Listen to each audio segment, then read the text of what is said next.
Welcome to the Sea of Faith in Australia, Sophia. Sophia promotes the open exploration of religion, spirituality, and the search for meaning.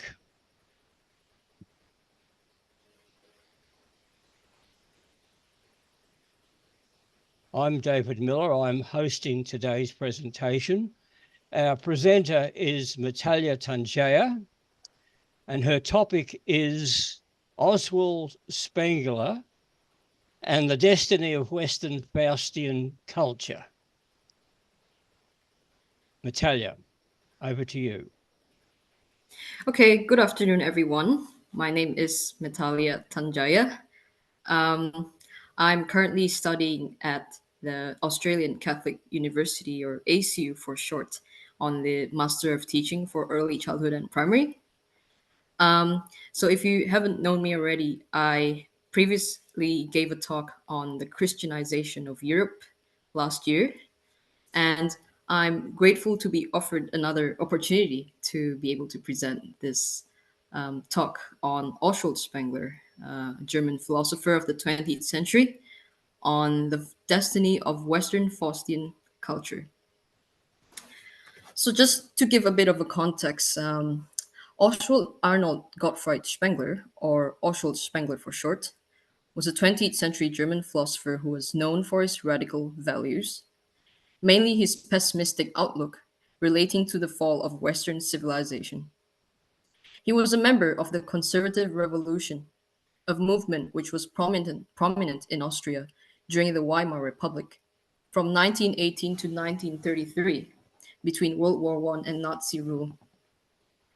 According to Arthur Rose, this movement claimed to synthesize traditional and modernist thinking under the framework that accepted many assumptions of modern thought, while rejecting its conventional political implications. Many at the time would have been aware of the hazard that this movement posed, as its core idea stressed the need for a ruling elite that could inspire the masses to pursue values beyond individual happiness. Spengler further made the point that if human reason is unable to know universal truths or moral values, then all the more important it is for myth and authority to be established in politics. Then I'll just move on to the prologue. For centuries, Western culture has undergone stages of evolutionary catharses. These are the changes in empirical, philosophical, and political structures that have developed due to reactionary responses to impediments.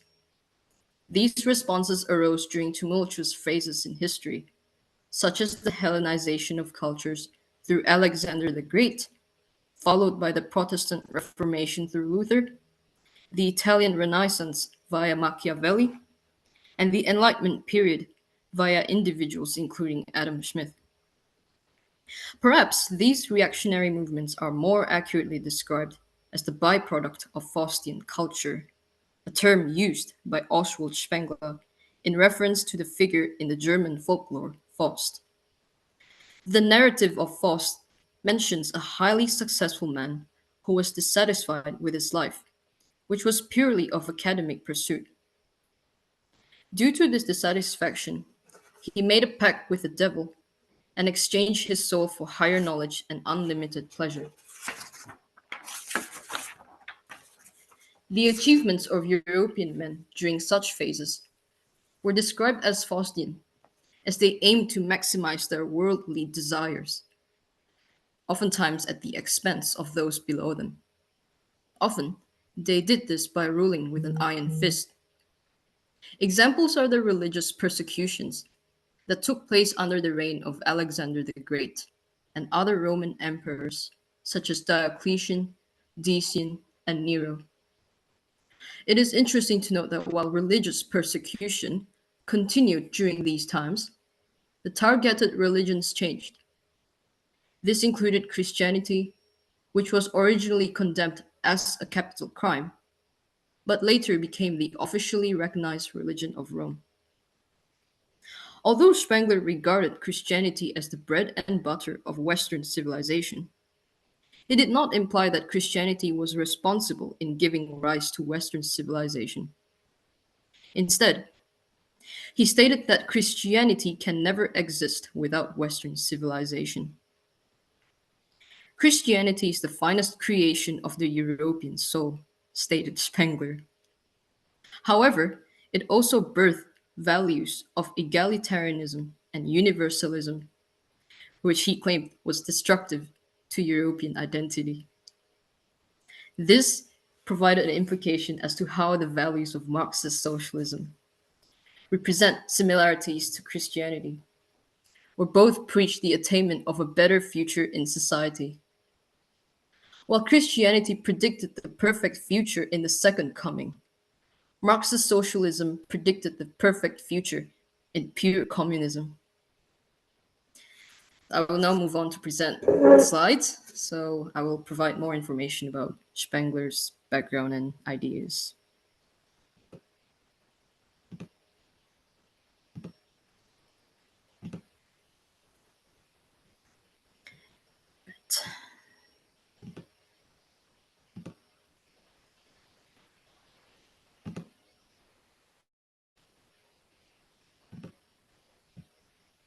Oh, what happened?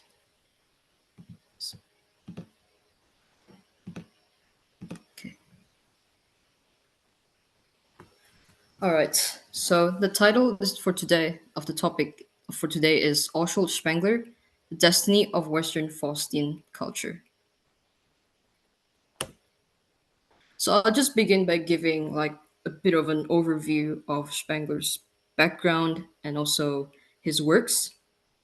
So Oswald Spengler was born in May the 29th at Blankenberg, German Empire at 1880 to a middle-class Protestant family.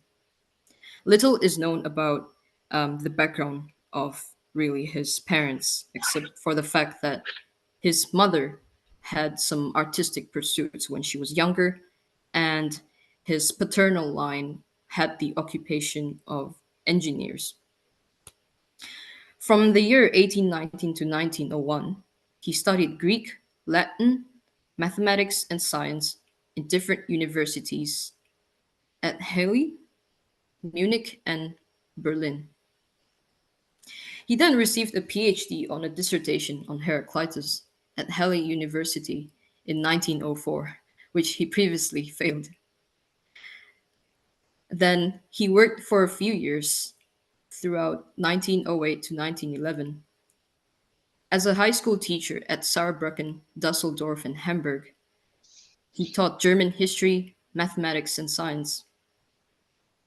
After he moved to Munich, however, in 1910, after the death of his mother, he suffered from poverty and only living very little from his parents' inheritance. He decided to then broaden his scope of knowledge and spread his knowledge on philosophy after being affected by the Agadir crisis in 1911, which led to the publication of his work, The Decline of the West, also known in German as Der Untergang des Abendlandes, which ran in 2 volumes throughout 1918 to 1922. He also had 3 other notable works which were published from 1919 to 1934: Prussianism and Socialism, Men and Techniques, and The Hour of Decision. It was until 1936 when Spengler met his end. Prior to that, he predicted in a letter that in 10 years' time, the Third Reich would collapse. And actually, it's about 9 years' time, not 10 years' time, in May the 8th, 1945, when Germany surrendered to the Red Army or the Soviets. He died of a heart attack in the same year. So Spengler, in The Decline of the West, he posed a question. He raised he raised the question whether human history is simply made up of biographic archetypes such as birth, youth, and death, or whether there is a metaphysical logic which is independent of the social, political, and spiritual structures in history. So this idea that he proposed birth, youth, and death was called the cyclic theory. It's the theory which proposed a lifespan of different cultures. So each cultures he compared he compared the lifespan to each culture in different stages, like the four seasons: summer, spring, summer, autumn, and winter, and each go through their different stages of rise and fall. He proposed that human existence on Earth is conceived as the world as history rather than the world as nature. So, in this understanding, world as history, Spengler proposed that history is sort of not a linear progression of events, but the unfolding of civilizations with their own rhythms. This included the expressions of art, music, language, and more. Whereas the world by nature is static and contain deterministic views of the world. These include the natural laws or fixed principles that govern human societies, or what he'd say, universal truths that govern human behavior or societal organization. For Spengler, culture is made up of organisms or forms, which is divided into two categories: dead forms, mathematical law, and living forms, which he called analogy. These forms of cultures consist of humans, epochs, battles, tongues, ideas, and laws. So Spengler actually saw culture as a living being with its own history, going through its own organic phases rather than something that is purely observed from the um, external side of things. So, as I've mentioned earlier, each culture has its own face or destiny, and Spengler referred to this idea as the prime symbol or the abstract notion of infinite space. Then author Rose claimed that Spengler's idea of cultures as byproducts of human artifices was inspired by Goethe's notion of the philosophy of nature or science.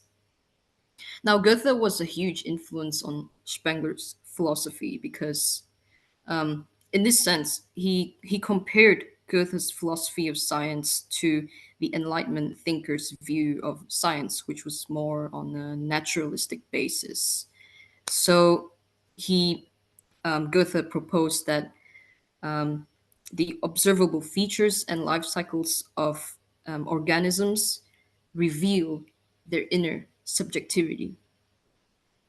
So, objective reality, in other words, is connected with the inner responses that reveal the essence of natural phenomenon itself.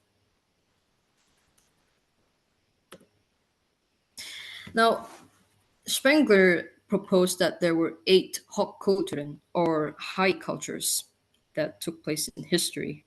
So there were the cultures from Babylon, Egypt, India, China, Mesoamerican, the Apollonian or classical Roman and Greek culture, Median or Arabian, and lastly the Faustian culture, which was born in Western Europe and later manifested its qualities in other Western countries like Britain, America, Australia.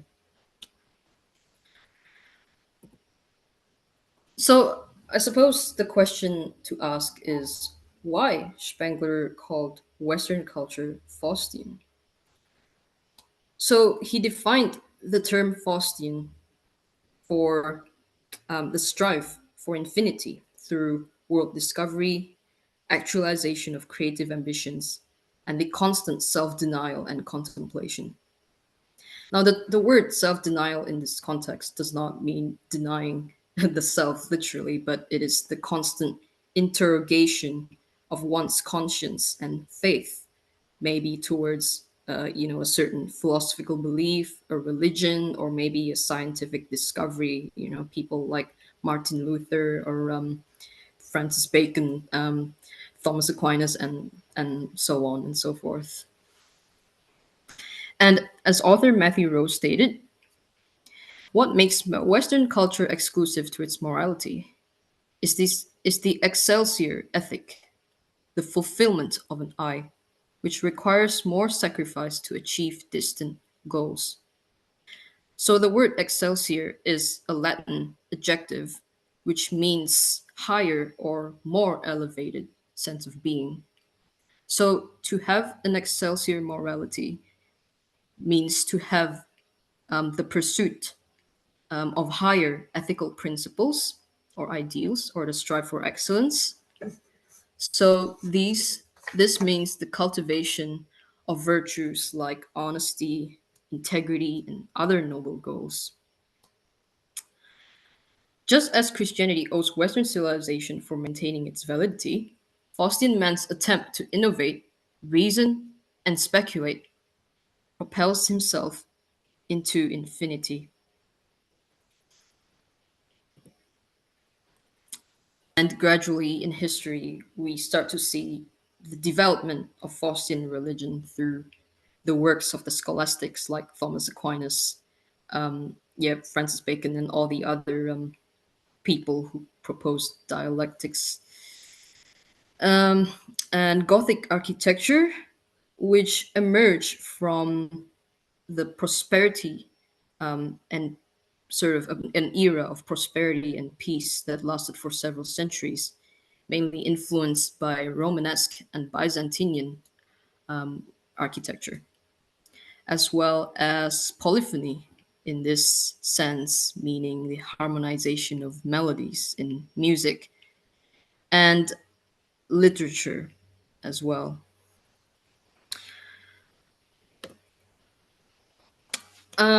So Spengler argued that Western Faustian culture was born in the Dark Ages in 900 AD, and the evolution of Western societies contained the periodic manifestation of the original ideas of art, religion, philosophy, and politics. And this will be elaborated more in my next slides as we get towards the end. Because just like other cultures, Western Faustian culture also goes through its phases, represented in the imagery of the four seasons: summer, spring, autumn, and winter. And these different cultures or high cultures have their own unique forms of expression. So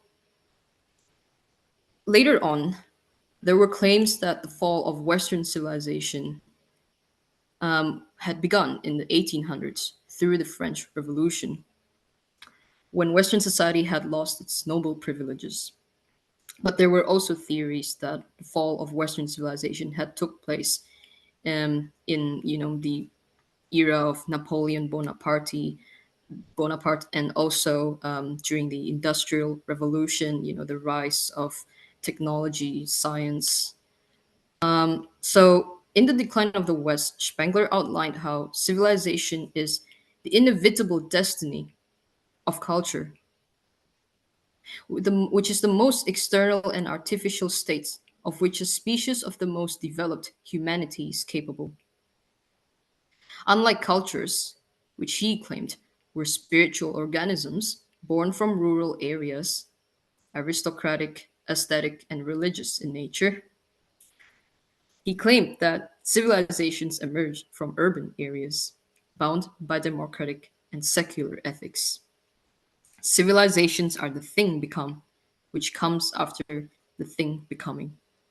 So Spengler, in his works, used these terms a lot: thing, become, thing, becoming, to represent the different phases where a culture rises and reached its decline. So Spengler also mentioned that the cause to the rise of civilization was the existence of Caesars, or what he normally coined the term Caesarism.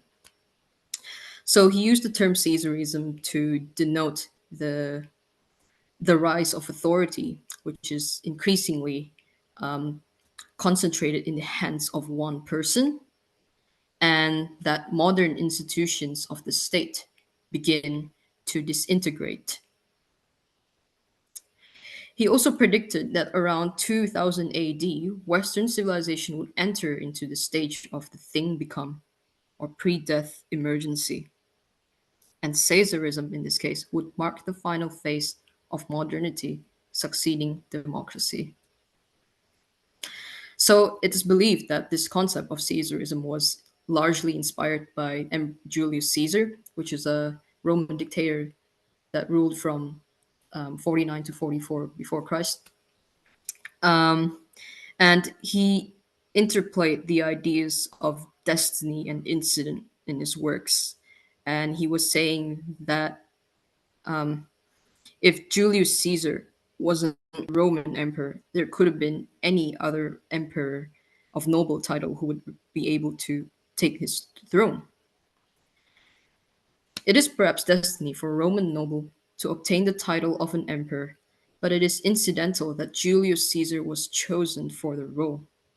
The same was applied for his nephew Octavian, who was chosen as an heir, as he did not have children because they all passed away during his reign. So I guess like the question to us as well, like how does all these ideas connect or link to the decline in Western culture? So what actually drove Spengler to combine and compile these ideas together was because of a few different factors. And the first factor is the rise of the Republic. So Spengler had already anticipated that there would be a counter revolution that would mark the ongoing defeat of the Weimar Republic. After the declaration of the Free Republic by Kurt Eisner in the 7th of November 1918, Spengler wrote, I witnessed the repellent scenes that occurred on November the 7th, 1918 in Munich, sometimes in close proximity, and I nearly choked from disgust. And then the way in which Kaiser Wilhelm was sent packing, the way that every louse took it upon himself to hurl excrement at the man who worked selflessly and self-sacrificingly for 30 years on behalf of Greater Germany. What gives us hope today is the certainty that the monarchy will emerge strengthened from this crisis, like France in 1793, until the time has come for the small group that was called to leadership in 1813 and 1870 alike. Prussian nobles, civil servants, and the thousands of technicians, apprentices, craftsmen with Prussian instincts, until above all, the terror also generates such indignation and despair that a dictatorship, something Napoleonic, is generally perceived as the salvation. But then, blood must flow. The more, the better. Now, next, we have the notorious, in Spengler's understanding, the notorious legacy of German idealism. And just after his prediction that the Third Reich would collapse in 1945, he started to blame, in one of his works, the Prussianism and socialism.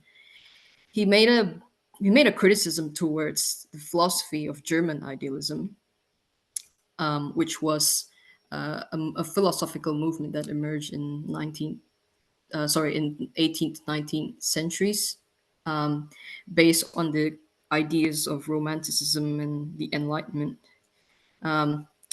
for its Aryan or utopian ideals as the hallmark of the Weimar state, which he referred to as communist, international, pacifist, federal, and ultramontane.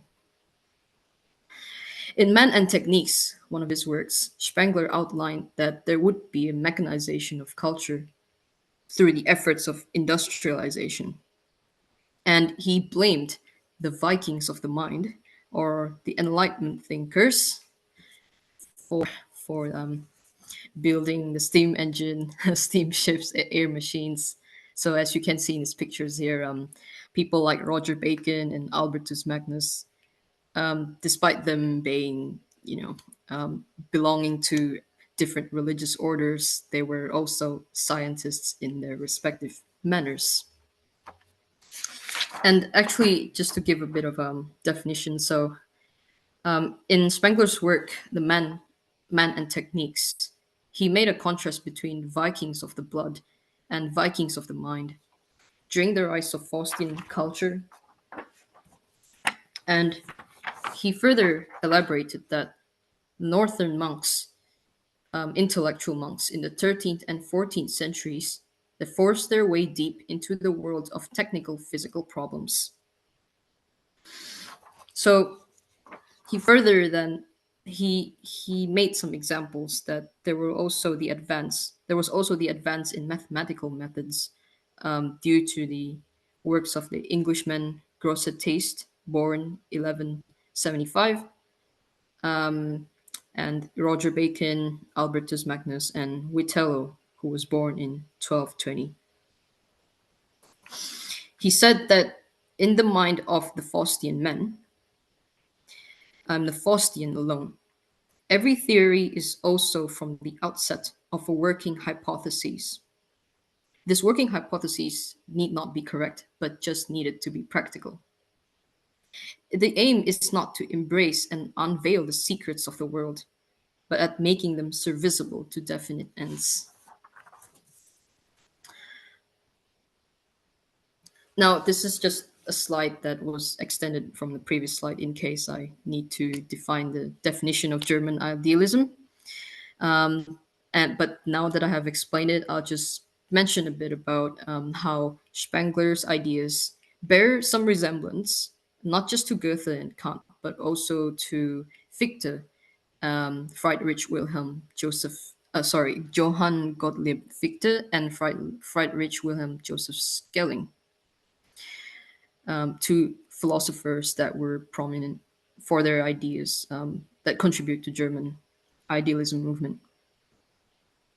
So Fichte, Schelling, and Spengler had some ideas that relate to self and self-consciousness. So Fichte posited that the I must posit itself as an individual in order to posit itself at all. Schelling, on the other hand, said that when you recognize that you are a self, you obtain the subjective and the objective self. He was trying to make a contrast that there are two sense of selves, the inner and the other. The other self is the initial self that is encountering the other self. And Spengler proposed that the structures of human consciousness is shaped by their culture and history, which is always in constant motion. The self is neither fixed nor self-originating. And actually, just to make another point, this bears a bit of a parallel towards his opinion on history and culture, because culture is always is basically an organic life or an organism. It is neither fixed, and it is influenced by all different elements that make up a certain culture. It doesn't just originate from itself, and that plays a part in his opinion of the self in this very quote. The third factor that led to the decline of the West as well was the conflict between the ruling and lower class of the European nations. So Spengler relates this claim to his later opinion of how Germany should adhere to its Prussian identity in order to combat these forces. Embracing Prussian identity means carrying out the ethics of Prussian socialism as advocated by Frederick William I, which features the right to work, duty, and the will to power. Now, the idea of socialism a lot generally is correlated to Karl Marx, But in Spengler's opinion, Karl Marx's version of socialism is the same or is equivalent to English capitalism. He even said in one of his works, Prussianism and Socialism, that Marx belongs to England. And the original socialism comes from Prussia, which means the command, the command and obedience to a disciplined community, whose servant every member without exception is. Marx socialism is basically Marx socialism and English capitalism are basically two sides of the same coin. And as you can see here, Marx socialism entails the idea that every man works for himself, and Prussian socialism states that everyone works for all, and they have the right to duty, work, and the will to power.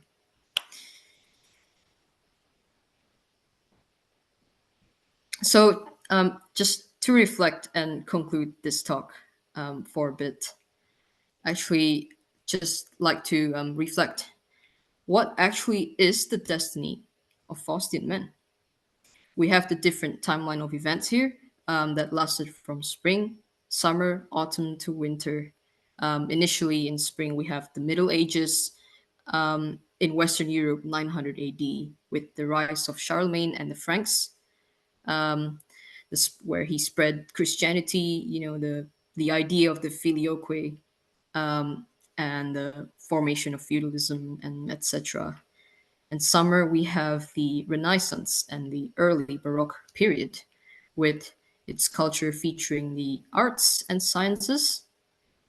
We have the Industrial Revolution from the 18th to 19th centuries in autumn, due to materialism and the weakening of cultural creativity. Then we have winter, when the creations of the past, such as art, science, and spiritual life, are perfected and elaborated, but not fundamentally extended, which, of course, in the end, Spengler would note the rise of the Caesars. And I'm just putting these images as perhaps the examples of the Caesars or dictators. Well, not necessarily Trump, perhaps, we never know, but that I put here.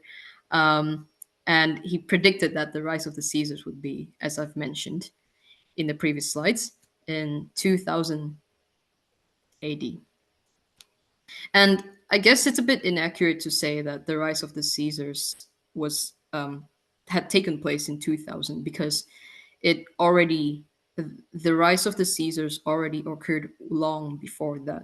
Through Napoleon and Alexander. Where there is the imposing of one's cultural being, also called as imperialism, a bit different to colonization. To a certain culture or territory. And just for final sentence, final few paragraphs before I end this, I'll just conclude. While Spengler's arguments against modernity and its creation may be reprehensible to most, it is important to consider the parallels that occur between his theories and in real life. Just as how we acknowledge each culture's unique perspectives and developmental phase, the rise of Caesars in the state highlights the similarity in some political leaders who are keen to make assertions. In other words, they become dictatorial in nature. If Faustian man is a slave to his own creation, whether through the machine, entrepreneurship, religion, and ultimately power, would he be able to reignite the long-lost originality it once had? If the elites belonging to both political powers of different values fight against the other, would Spengler still be able to assert, if he's still alive today, the same need for humanity to have a ruling elite? Thank you. Well, thank you, Natalia Tangeya, for your presentation on Oswald Spengler and the destiny of Western Faustian culture. Now, before we throw the meeting open to questions, comments, and discussion with Natalia, I have a few announcements. The first of which is the following Sophia presentation will be in 1 month's time, and John Nowak will be speaking on early Christianity in Asia. That's on Saturday, the 25th of May, for those of us on the east coast of Australia.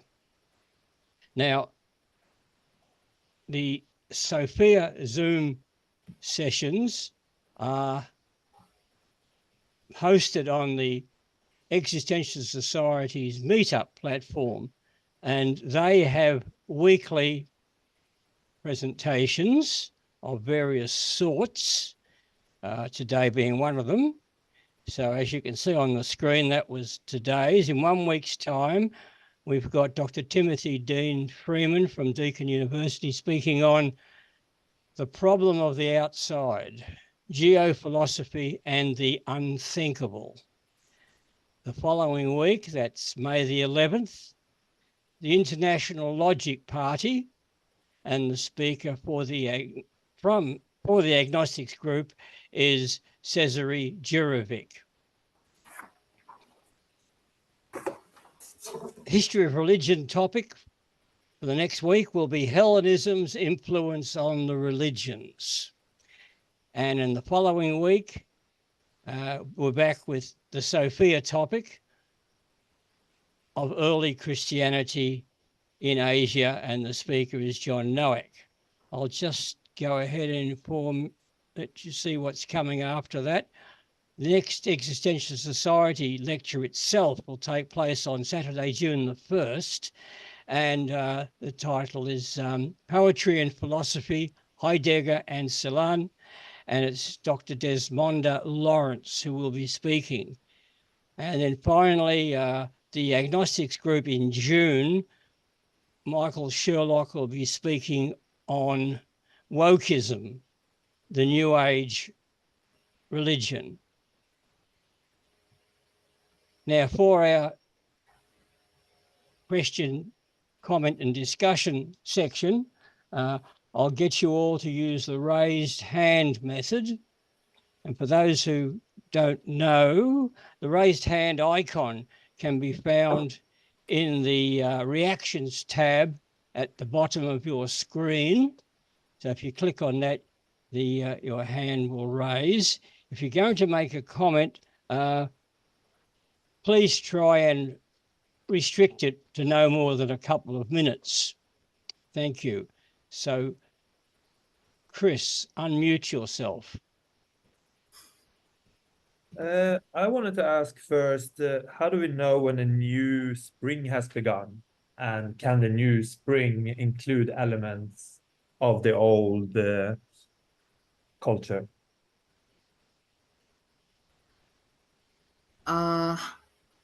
Which sort of culture? Like, you mean the European?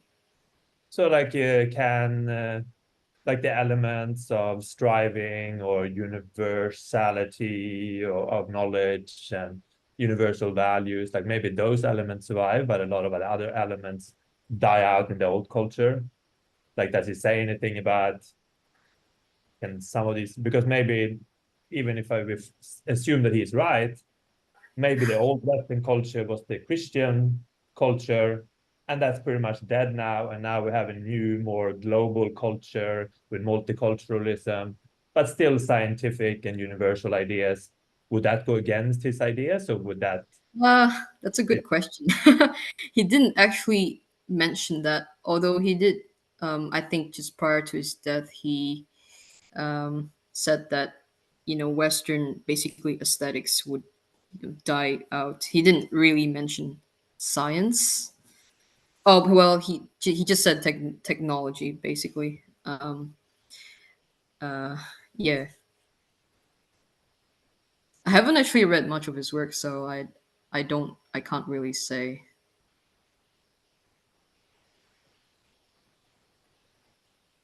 Did you want to respond, Chris? No, leave it for now. Yeah, I have to do some research. Les, it's your turn. Oh, thanks, Natalia, for a really great talk on Spengler.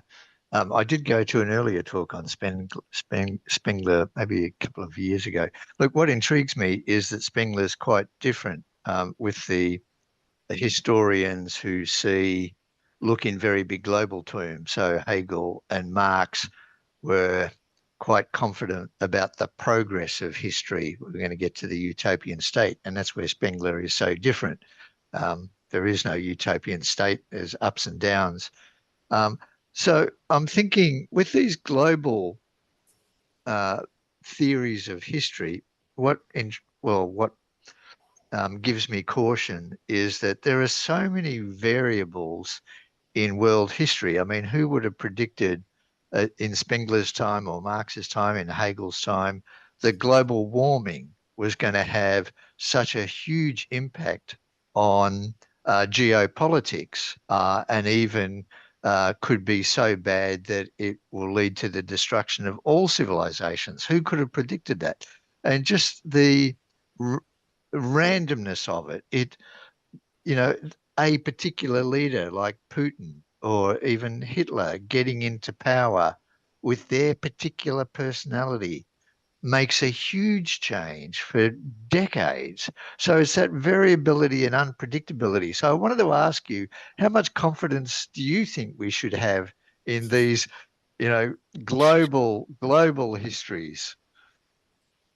Wait, what do you mean, like in terms of progress, like climate change and In terms of inevitability, like Marx, Hegel, and Spengler to a less extent, because he sees the ups and downs, but still, even Spengler has what I call a global view of history. They're these global or cultural forces that drive a society, a culture in a particular direction. And I'm thinking that's pretty confident, given that there are so many variables and so many unknown variables. It's like chaos theory. You only need just a small change in the initial conditions, like the getting into power of a Putin or a Hitler. Just a small change like that can have massive repercussions for decades. It's this unpredictability. And I see the historians like Marx, Hegel, and Spengler I see them as being overconfident, over delivering in their predictive power. I mean, look at Marx. Marx predicted that communist states will go through a period of capitalism because that's a necessary intermediate point. Well, it didn't happen in Russia, did it? And Russian communism didn't survive anyway. They reverted back to a kind of a state form of capitalism. Same with China. So it's these unknown and many variables that I'm thinking there's a lot of confident oversell in these theoreticians. What do you think? Oh, I came across one claim. I don't know if this is accurate, but he said that I think Marxism is like Bolshevism is the grandmother of Marxism. So I'm not sure if that's what you're referring to in regards to like capitalism, Soviet capitalism. Oh, not in particular. I'm just thinking about Marx had a global theory of history. You go through that earlier stage, feudalism, and then through to capitalism, and then socialism, and then communism. There's a inordinate progression in history, and that turned out to be not true. And same with Hegel, I think. I'm not a Hegel scholar, but that seems to be the case with Hegel. So they oversell in their understanding of these global forces. And I'm thinking, in theory, you couldn't even have a global theory of history because of the unpredictability. And I go back to chaos theory, just a small change in the initial conditions can set the history of a whole nation and multiple nations on a completely different course. I mean, that's what happened with the rise of Hitler in the 1930s. I think that's a fair point. I guess the constant change, perpetual motion that he actually mentioned here, in regards to the scientists that they operate this idea on perpetual motion. That, well, I mean, being a bit biased, like he's saying that the Faustian man gradually strives to become God themselves, and then they make their conquest on nature. So not only do they exploit nature, but they also plunder their materials and harness so as to multiply their own strengths, his own strengths. No, thanks, Natalia. No problem. Stephen, it's your turn. Yeah, I'm not going to ask a question so much. I read a bit of Spengler, and as far as I know, he was very, very much on the point that all of these cultures are very separate. There isn't really a great deal of overlap. And for example, he called the Greco-Roman culture the Apollonian. And it sort of came and went. It had its rise of the Caesars. It became a dictatorship. That was its winter. And then it eventually declined. Now, he called the culture which succeeded that in Europe the Faustian, and that pretty much was centred on the Germanic race. And that rose with Charlemagne and all that, and through the Middle Ages. Now, he was saying that in the future, for Chris's benefit, he believed that the future culture would probably be the Russians. They will be the new branch of the tree. So Spengler seemed to take his cue from Goethe. Each was a new branch of the tree or a new flowering that grows on its own and dies on its own. So he viewed the whole idea of a global humanity as simply an abstract thought. The real man is found in the different particular cultures. So it was very, very strong on that point. He thought he would think a cosmopolitan world's just a nonsense, really. Multiculturalism is another nonsense as far as he is concerned. And eventually, from his perspective, come the year 2000, the Faustian culture would cease to advance. It would reach the winter. Technologically, it would grind to a halt, to a standstill.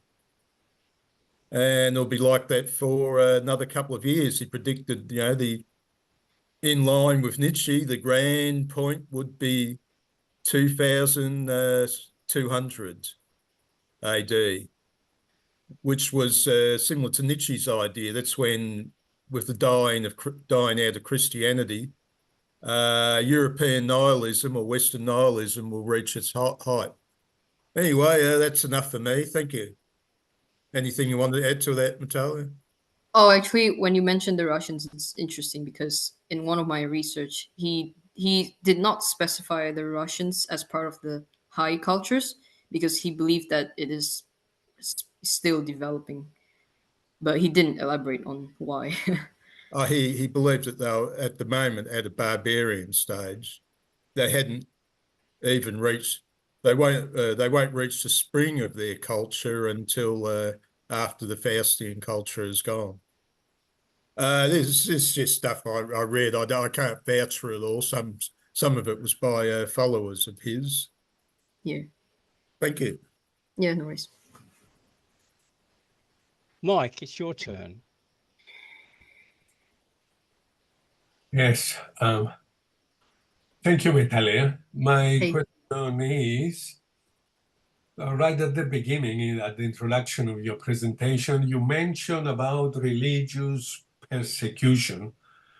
My first question is, how does it relate to Spengler's theories, the religious persecution? And the other thing you mentioned religious persecution by Alexander the Great. Can you elaborate a little bit more about this, how it worked? Oh, it was just like, a general introduction of, the achievements, I guess, of conquest that Faustian men had accomplished. And for Alexander the Great, it was, spreading the Greek thought and Greek culture into the different, nations. And, well, it didn't seem to be directly related to Spengler, but I was just giving like more of an overview as to how, I suppose, the lofty Faustian persona in this regard would lead to achieving these goals, despite them being radical and, yeah, very sort of, lofty and extravagant. I must say. Thank you. No worries. Dimitar, go ahead. All right. Sorry for not. Thank you very much for that presentation. I was not listening properly because I was on a mobile with somebody who did not respect much my attention. Yeah. So lots of distractions. So I have to run back home to my computer because it's not convenient. But just from random sort of listening, I just want to bring sort of another view which has to be clarified. Some of those things that was mentioned, just for what I noticed, that Marx considered the what was it like? Everyone for themselves. That's like absolutely wrong, because dialectical materialism actually does not look. The core of dialectical materialism is actually systems thinking, which means everything is a system, and there's multiple sort of macro, which is the universe, micro, which is like at least from the point of what happens in our body that you're not aware, like in our stomach, there's more actually culture than anything in the world. And then also another social system where actually it's very complex. And that's where actually the Western culture hasn't even matured to that level, because civilization has started, at least from the evidence, at least 5,000 years at the place which the US bombed in Iraq, that Sumer sort of civilization. And unfortunately in Europe has arrived, as you mentioned before. I don't think that that anything with the Greco-Roman was a civilization, because one of the anthropologists' definition is when people care of others, and I don't think they were on that stage to care for others. It was about conquering others, and they had slaves. So at least you have to think about civilization is at least when they don't think about slavery. So not. And Europe is practically born on slavery. Another thing about what we mentioned that was very good that Les mentioned about these global things that actually wake up the people and actually make them think that actually we are still vulnerable, which it is, because we are only safe when we work together. Only as a social system we are safe. Individual is always vulnerable, but at the West, they teach you that everybody for themselves, which is absolutely wrong. It does not mean that you're against the individual, because everybody can go as an individual, do research things, but you have to come to the system back to actually test that and make sure that the system is what Marx said, is how you make the system change, not what you talk, because everything else is idealism. You can talk whatever you like, whatever in the brain happens, you can have your motivation or anything, but that's like nonsense if it does not add to the system to make the system safe and better. So in terms of that, from all these late disturbances that make the people think together, I can say that actually Putin was one of the main figures that helped the non-West, which is over 85% of the world, to actually unite except that there's a general rule that don't touch a fool, because if you fight with them, they're very good at fighting, right? So you always lose. So let them, just go around and find other ways how to deal with life. So practically what happens is the non-West, like global South and global East, whatever the label we want to use, is uniting and actually in a stage of actually changing the so far mainly different types of hegemony to more sort of cooperation, and where the people will start actually working together, not thinking about just themselves.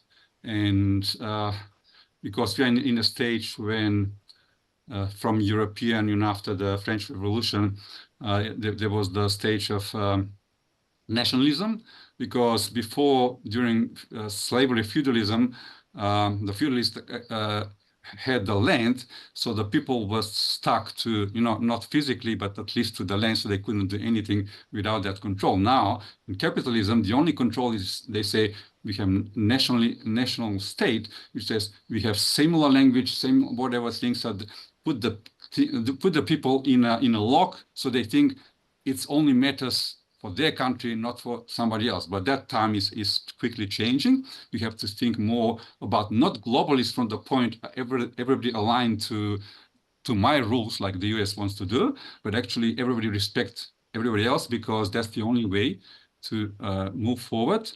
And in terms of utopia, what Marx was hoping. Actually, this quickly reminds, I don't want to hold you too much, but there was a Chinese person who on Quora was asked, like, why don't you try to do something to the government to actually change to democracy? And when he moved to UK, and then when he demonstrated his understanding of democracy, he said, no, we call that utopia. So what the West calls democracy is absolutely nothing related to democracy. It's like their definition of, our rules, or everything else is dictatorship. So in general, all these things, what I want to classify is more idealistic. We have to be more related to the reality, which is the core of dialectical materialism, where materialism is not to do with the Western materialistic view of possession, all right? It's the other way. It's possession, like anything that the person possesses with the aim to improve the system, not to collect, all right? Which is wrong, which is absolutely nonsense. So we have to think like we don't live long, like let's say around 100 years if you're lucky, but what we live, how we live, the quality matters when we work together, and that's the main thing. So I just want to bring that some of these theories are already outdated, as the same way as anything that Socrates said is absolutely, kids of 10 years old would know better than what Socrates did at that time. Okay, so that I'm curious about your observation. Experience. Oh, yeah, I think that's a fair point, I guess.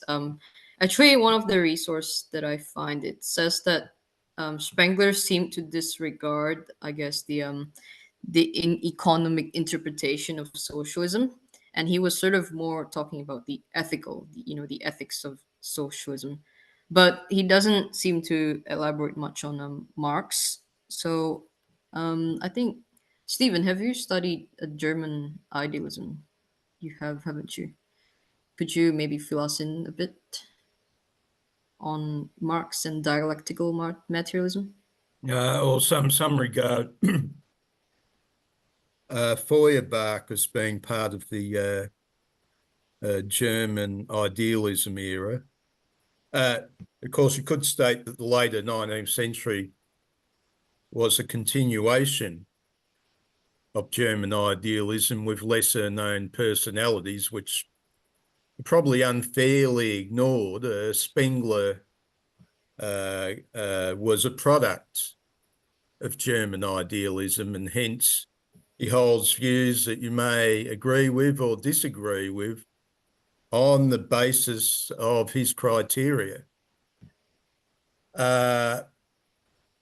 Marx, well, if you want to put it within a larger picture of German idealism and say, let's say it went to the end of the 19th century, then you would probably place Marx within German idealism. He was a product of Feuerbach. He was a product of Hegel. So, yeah, could be. Thank you. Thank you, Stephen. George, it's your turn. Well, I mean, thank you for that presentation. No worries. What I'm going to say is, I mean, and just to be critical of it, right? Just not to basically recycle these ideas. Is there just a series of biases, fantasies? There's not really an interest in history. There's only really an interest in imposing one's biases. Of course, one thinks of the Nietzschean Superman and the idea that you impose order on the world, and that, you know, the world, society is nothing more than a cycle of stability and instability. But it doesn't give, it's a cartoonish view. It doesn't really engage actual sociology, actual political economy, or even actual political events, right? And it is viewed as, you know, proto-Nazism, this false dichotomy between the West and the rest of the world. Again, much more fantasy. You know, and again, Hitler thought the same way. And I mean, I want to say these ideas are very dangerous, in fact of the matter.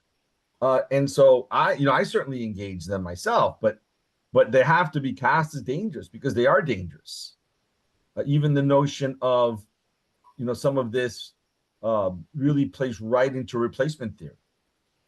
The idea that the West is demographically overrunning the East.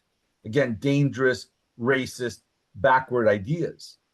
And again, I come back to this, I'm going to conclude on this note, which is, I'm not saying we don't engage them, because I engage them, but right, their inherent ignorance, I think, has to be called out. Thank you very much. Yeah, no worries, George. In fact, that's actually the common criticism that people would make of Spengler as well. Dave, your turn. Thank you, and very interesting presentation, Natalia. I had not heard of this fella. I looked at the Wikipedia this afternoon in preparation, but I was going to talk about those last four figures, and I was really surprised to see Cecil Rhodes, who I would assume was for being in charge of South Africa, that, you know, the whole world is going to hell. To me, South Africa is kind of a success story. Between Bishop Tutu and Nelson Mandela, I believe they came to a resolution between the blacks and the whites. And I think called the Truth Commission, among other things, which I really wish we would have had in the United States after George W. Bush invasion of Iraq and Afghanistan and a lot of other mistakes we've made. But I think it would have been very tempting for the blacks after years of white minority rule to either kill all the whites or kick them all out or whatever. But they realize they need the expertise of the whites and to work together. And I don't profess to be an expert, but to me, I think it's a little bit of a success story, not a failure. And as far as Stephen's fantasy of Russia being the greatest thing in the whole world, boy, I hate to disagree with Putin may be the richest guy in the whole world, but he's got a whole millions and millions of peasants who are suffering and who he sends to war in Afghanistan, and now he sent them to war in Ukraine. And I think people are getting upset about it, and I hope they can find it to some resolution. But I know that's the right-wing philosophy now, along with Trump, it's Trump and Putin. Boy, it's certainly a sad thing. I had another great thought, but I guess I can go through my 2 minutes and let somebody else have a shot. But I always enjoy this nice discussion. Have a good evening. Talia, you want to respond? Yeah. Thanks, Dave, for that remark. I just looked it up. It says that Cecil Rhodes, he was sort of known for his expansionist policies in South Africa, and he sort of pursued a vision of British imperial dominance over these African territories, and just to achieve his goal. But yeah, I don't know if actually I was just bringing him up because another author used Cecil Rhodes as an example to denote, Spengler's idea of what a Caesar is like. But maybe he's exaggerating. Maybe Spengler was just, sort of had this again outdated idea of what a Caesar is supposed to be like. Chris, go ahead. Yeah, I agree with many of the previous people that have said it seems like a very weak framework, but let's just play around with the idea. Like, I'm hoping that you will try to defend it since you're presenting it. Like, couldn't Western culture go on for another 1,000 years? And maybe the autumn hasn't even begun? Because some of the things that you're presenting is that, the weakening of cultural creativity is the sign of autumn. I feel like cultural creativity is higher than it's ever been. Like, especially with AI, generative AI coming, like, it's just gonna go in a million directions. Like, we have reached the pinnacle of this. So saying that cultural creativity is at decline in the Industrial Revolution is almost laughable, right? Like, that's when creativity started, right? So, and some of the other arguments you put forward is that since it has, the Caesars, there's been many Caesars since 900 AC, lots of them, pretty much only been Caesars until, the last 100 years, running the world. And class warfare has always existed as well. So using your own framework, couldn't you argue that, we're really in spring or summer of Western civilization? Oh, well, I'm actually just presenting his ideas and not necessarily defending them per se. I mean, although I do come from a conservative background, being sort of taught with ideas of preservation and that. But I think when it comes to Western conservatism, it's an entirely different thing to my sort of background of Asian conservatism. And yeah, I do somewhat agree with your point. Actually, sort of, well, I don't really know what he means by creativity has really ceased, because I know that nowadays that because people are trying to develop these AI technology and art, sort of compiling the traditional Renaissance style paintings of anatomies and figures with the more sort of abstract Jackson Pollock style paintings and that. So yeah, it's a bit hard to say for me personally, because I myself am still sort of juggling with these ideas. So yeah, I can't really agree or disagree. I'm still sort of in between. Yeah. Did you want to respond, Chris? I mean, I do, if I'm trying to see something in this, I do see it's interesting how a universal truth, like you say, in Faustian man is about universal truth and this kind of never-ending growth. I guess there's an argument to be made that that might be happening. A lot of people seem to be turning against universal truth and against the ability to grow forever, like with climate change and these things are. So I mean, it might be something. Like, I think that's where the strongest argument maybe is, if I'm trying to make something of it. But then, what's the new era then? Are you saying we're going back to relativism? Are we going back to this kind of idealism, ideas? Is that the end? Like, is that the new era? Because hasn't that era already existed? That's come and gone. So what are we recycling, or are we creating some new era? Well, yeah, according to Spengler, the solution is basically to reverse back to monarchism ultimately, but which of course is, hard to predict and see with the way that society is, progressing in its way as well. And actually, I think the philosopher Plato actually made this point as well. I think he said in the society goes through the four regimes. So the first is aristocracy, the next timocracy, oligarchy, democracy, and he proposed that it will plummet to tyranny. That's according to these philosophers anyway. So I don't know if Spengler is necessarily a believer of Plato or other philosophers. Probably not. Thanks. Stephen, go ahead. His point in particular was that the Faustian culture would get its Caesar.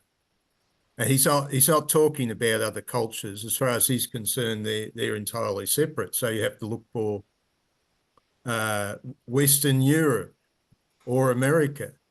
And his prediction would be that after the year 2000, democracy will end in America and they will have an emperor, effectively. This is a pretty good prediction. I recall 20 years ago, I thought I was terribly smart because I figured out that the current phase of things, the modern America was resembling the declining Roman Republic more and more. For example, in the Roman Republic, Rome had significant power in the Mediterranean and nobody could assail it from the outside. So what it did was it split on the inside, and you had the era of the demagogues and the Civil War. So what Spengler's saying is that the West, America, Britain, countries with a long tradition of democracy are going to wind up very soon with demagogic style leaders. Now, I felt this about 20 years ago, and I didn't like what I was seeing, and I couldn't understand it because I was born to the opposite tradition. But I looked in the history, and the history said, yes, this is what will happen. Those cultures will split into two halves and fight each other. I couldn't imagine it, but look, it's happening. And I thought, oh, gee, I was a clever little bud, wasn't I? I noticed a lot of people are making that comparison now. And then I was shocked to discover Spengler said it 100 years ago. He said that was precisely what was happening. First, it started in continental Europe, where their traditional societies crashed. And you got the lunatics, you got Hitler, whatever else. And of course, us Anglo-Saxons were safe here over in the West. We thought, what's wrong with them? They're silly. Don't worry, guys, Spengler said. You're going to get your turn. You're going to get your Caesar, and your little democracy is going out the window forever. Goodbye. Smoke on that one. Thank you. Oh, actually, Stephen, I remember you made this point long ago where, all the sort of the advanced cultures, they were more spiritual and sort of rural. Was that what you said? Was it the Abraham's, was it culture? Sorry, I don't know if that's... Well, Spengler's point is civilization, the winter of culture. He called civilization the winter of culture, is an urban environment. Civilization is a product of the urban environment, but cultures tended to have their beginnings in a rural environment. That's interesting. Why would you say that? I mean, in your personal opinion. Oh, I think rural man, he's salt of the earth. He's a barbarian, but he's an honourable barbarian. He has firm values. He says what he means. He calls a spade a spade. And finally, we end up with what we've got now, cultivated, woke, virtuous civilization, which can never say what it really means. There's always sneaking around being treacherous. That's civilization.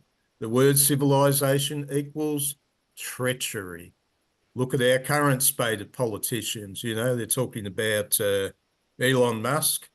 let's jail a guy, and I'm trying to figure out, okay, what they requested. Yeah, it'd be nice if Elon took down those images. Fair enough, I agree with that. But he doesn't have to. That's a simple thing. They don't understand that. It's me, want, me, get. It's a new style of politician. I have power. I'm dumb. That's a modern politician. They're particularly dumb. Me, want, me, get. World obey me. Me have power. That's the new style of politician in the West. We've lost our sensible politicians. We are in the decline. We are into the world of dictatorship. Absolutism, the A word, absolutism is what it's about now. Nobody understands their boundaries. Nobody understands their limitations. Kant's ghost would be cackling with glee. He's finally got what he wanted. Thank you. Actually, sorry, just one more point. I remember that I think in Australia, conscription, military conscription was sort of, it was mandatory, I think, and it was banned like in probably just early 70s, I think, or like 60s. 72, I think. 72. So, okay. Like, do you think, like, in your point of view, these boys that were, I guess, mandated to participate in military, like, do you see that as a noble virtue? Do you see war as sort of a necessary, even if it's evil, a necessary thing to do, even if it costs that being of a person? Well, for Spengler's ideal of the Prussian state, yeah. The Prussian state was built on the idea of the individual serving the state even to death, if that was necessary. I think, well, I don't know if Jacques Rousseau would say this as well, but I think he did mention this. The Spartan soldiers also had this sort of, notion of remaining, firm, I guess, in, their virtue. And, when you participate in war, your spirit also participate, you bring your consciousness with you. I think that's what he said. And he also said, according to, I think, Arthur Herman, an author, where, he believed that reason should be put to the back seat and, your emotions come first in that regard. Patriotic emotion, perhaps? I don't know. Well, that was a big warning of Spengler's, and it wasn't taken up, when the Americans went to places like Vietnam. Oh, the Vietnamese are going to love us. We'll give them ice cream, Donald Duck. Well, they'll just love our stuff. We're the Americans. We're the greatest and most sophisticated thing in the universe. Didn't take. Well, it was even in Iraq and Afghanistan, they're still suffering from the same problem. They went there, don't worry, we'll take over the place. They'll all be dying to be Americans. I was arguing with a friend of mine, Renato. He believed that the Iraqi population had come out and see how great it was to be Americans, and they'll be all Americans in no time. And I said, well, no. And this is Spengler's point. This sense of culture is much deeper than that. The Afghanis remain Afghanis. The Iraqis remain Iraqis. They don't see themselves as inferior. They see themselves just as good as the Americans. But the poor Americans just can't understand that concept. Doesn't get through. Yeah, well, I mean, sometimes, when I see these soldiers, like after they fought and got wounded in battle, I feel like their sort of, their trauma, I guess, was quite deep after that. So I think, you could say that war is, necessary, but at the same time, it's, if there was a better way, I think a lot of people would prefer the better way, like if they probably had more knowledge instead of relying on the knowledge of the deities and, what season to fight, or, which weapon you should use, or what armor you should wear in order to, or what sort of Roman formation you should make to fight people. But yeah, ultimately, I think, well, the consequences of it is quite great. They suffered for decades and even years.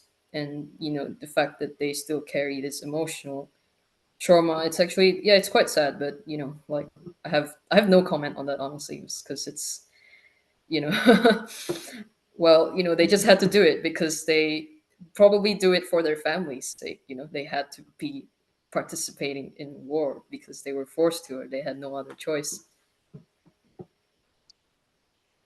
Thank you. Dimitar, go ahead. Okay, thank you, Stephen, for mentioning those things. I think looks like more positive. That actually the West actually has overestimated their capability, and thinking that just technology is enough to do in life, which is actually a very small portion. Social is much more important, obviously, and that's where the Asian century, which is last 100 years, just to remind you, and started a couple of years ago, is focusing much more on social, and we have to take note of that thing. And just to remind, again, the other thing that you mentioned before about different cultures, like different theories, again, not necessarily the actual truth, but I guess one view is, you know, after Western culture, whatever the West thinks, that's from the perspective of the West, Russian is the next one, which, and again, from my perspective, you know, we have some pros and cons, but everybody forgets that actually Chinese culture is probably practically the oldest living culture. So it, you know, we have previous cultures which practically sort of, I don't want to say diminished, because, you know, positive elements hopefully still stay, but unfortunately there are some negative things that have been spread around, and it's easier to spread the negative than the positive, unfortunately. But the Chinese culture is now showing that actually when they work together, they can even excel even in technology. So now they are on top on artificial intelligence, what I call myself augmented, and electric vehicles. Actually, now Europe is at the risk. Actually, there was a sort of UBS, which is insurance company. They asked their engineers to test the one of the vehicles that's like a top in Australia, BYD Seal, and they found that it's 15%, it's top engineering better, and 15% better value than Tesla, and 30% better than Europe. So they're in trouble, actually. They didn't mention Japan. But so practically we have to take into consideration, so this is not about competition, it's about actually everybody taking their part, what they do the best, and then making, as I said, the whole system better. That's what's the essence of dialectical materialism. It's not about which theory is better or not, about actually how we make the whole system better, everyone being better. And what's more important about ethics, ethics is based on the ancient human-only idealism, that humans are the center of the world. Materialism means like we have to respect the environment, nature, everything around us. And so that's why it's important that we don't just think what is good for us, but how the whole thing we do is sustainable, and actually we can survive regardless of all these other sort of issues that we have, like either global warming or again, to repeat, the Ukrainian war showed how the non-West actually united, but silently, to actually bring together. Since then, BRICS became much more important, and now it's taking over in terms of economy. It's because it serves majority of the people, while the G7 or 20, well, 20 includes actually China, so no. So G7 is like a minority, practically around 12% of the world, and it's going to get smaller and smaller. So we have to, so this is more like a principles direction. All these things are good to consider, all these observations. We have to be aware that everything has to change constantly with additional knowledge. So whatever was said 500 years, even whatever Marx said 100 years ago, has to be taken the good part, the principles, but you have to refresh with whatever we learn from them. And again, to repeat, Marx was pioneer in social sciences, so he was more competent in terms of assessing how the society should work, rather than somebody who thinks just from the financial or other sort of limited views.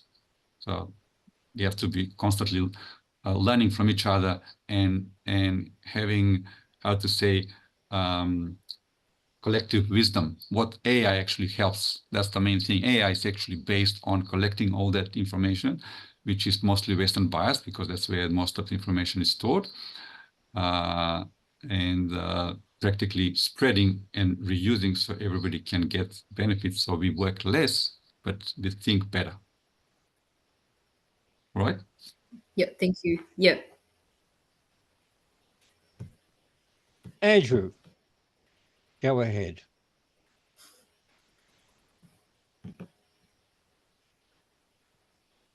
Yeah, being slow on the uptake and late to the meeting, I may have missed it, but could you clarify how Spengler recognises the different seasons?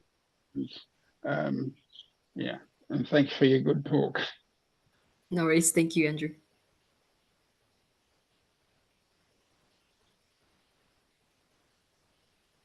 Andrew was asking for clarification about the seasons.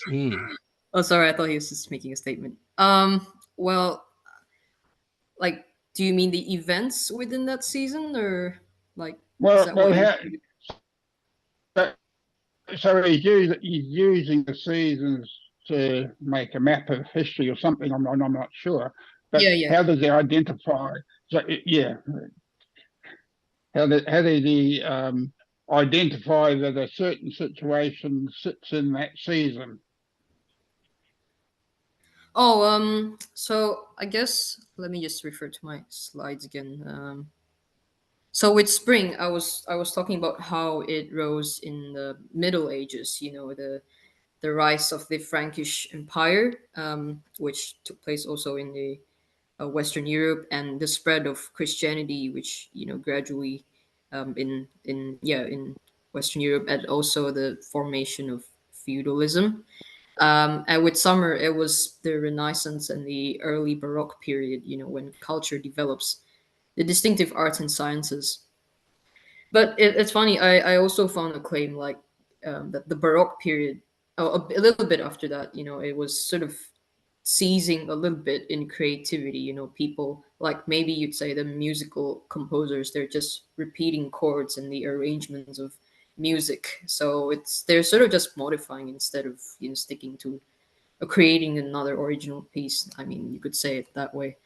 And with like autumn, that was the Industrial Revolution, which lasted from the 18th to 19th century, because of materialism and the weakening of creativity. As for winter, it was, let me see, the creations of the past were, sorry, that was a bit vague. The rise of the Caesars, yeah, according to Spengler in 2000. Before 2080 and leading up to 2000 and the 2010s. That was not Spengler's original claim. That was actually another author, which just extended and elaborated on Spengler's idea of Caesarism. So did Spengler in any of his writings sort of indicate that there is a cycle of these seasons, or is it taken as a fact that it's the end of something or civilization?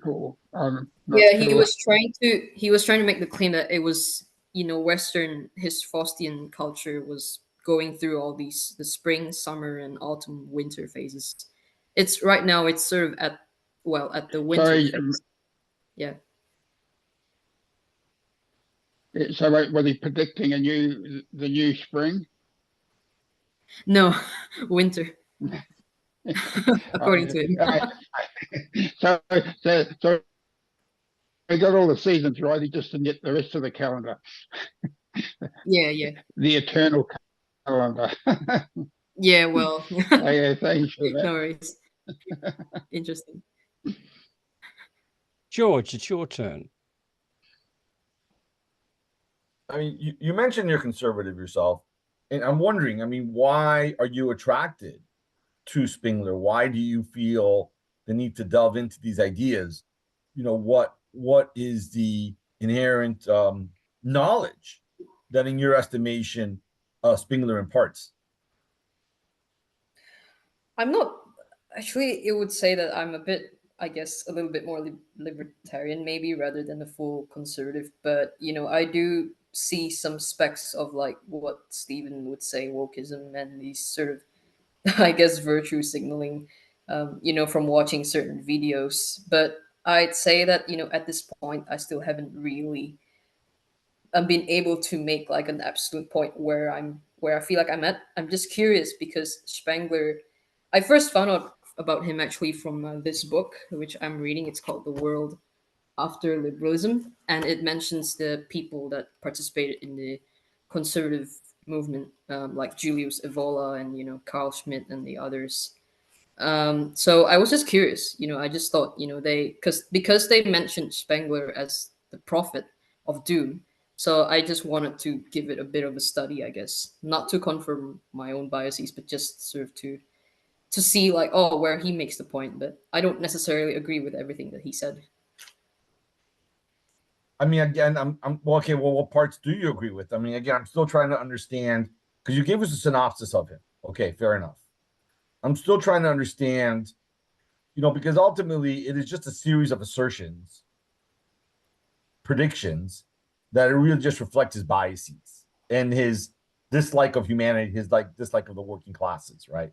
So again, I'm wondering in all of this, again, why do you? I'm assuming you find it inspirational enough that you hear you're presenting these ideas. I presuppose you defend them to some degree. You suggest you do like some of them. So again, I'm trying to see, in other words, where is the why should anyone take this seriously? I guess in the final instance. Oh, that was a few questions jumped. Let me just refer back to my presentation.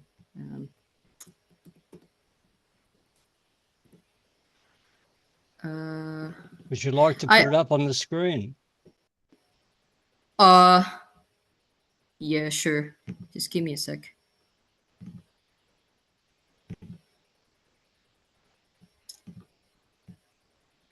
So, I'm mentioning this historical background of Spengler, at the start as well. And, also like the rise of Caesars and Republic. I think I just sort of understand where his fear of the decline of the West is coming from.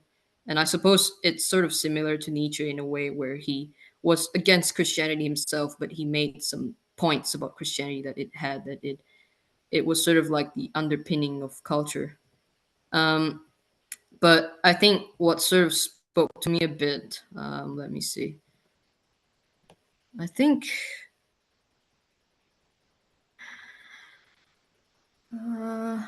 I haven't actually really been able to form a concrete opinion of your question, but like, when I read his opinion on the mechanization of culture and industrialization, I suppose I mean there's certainly an era of optimism there. People were optimistic of scientific advances, but it does, I observe, like at the cost of maybe creativity. I think that bit is where I feel like it spoke to me a bit out of his other ideas actually.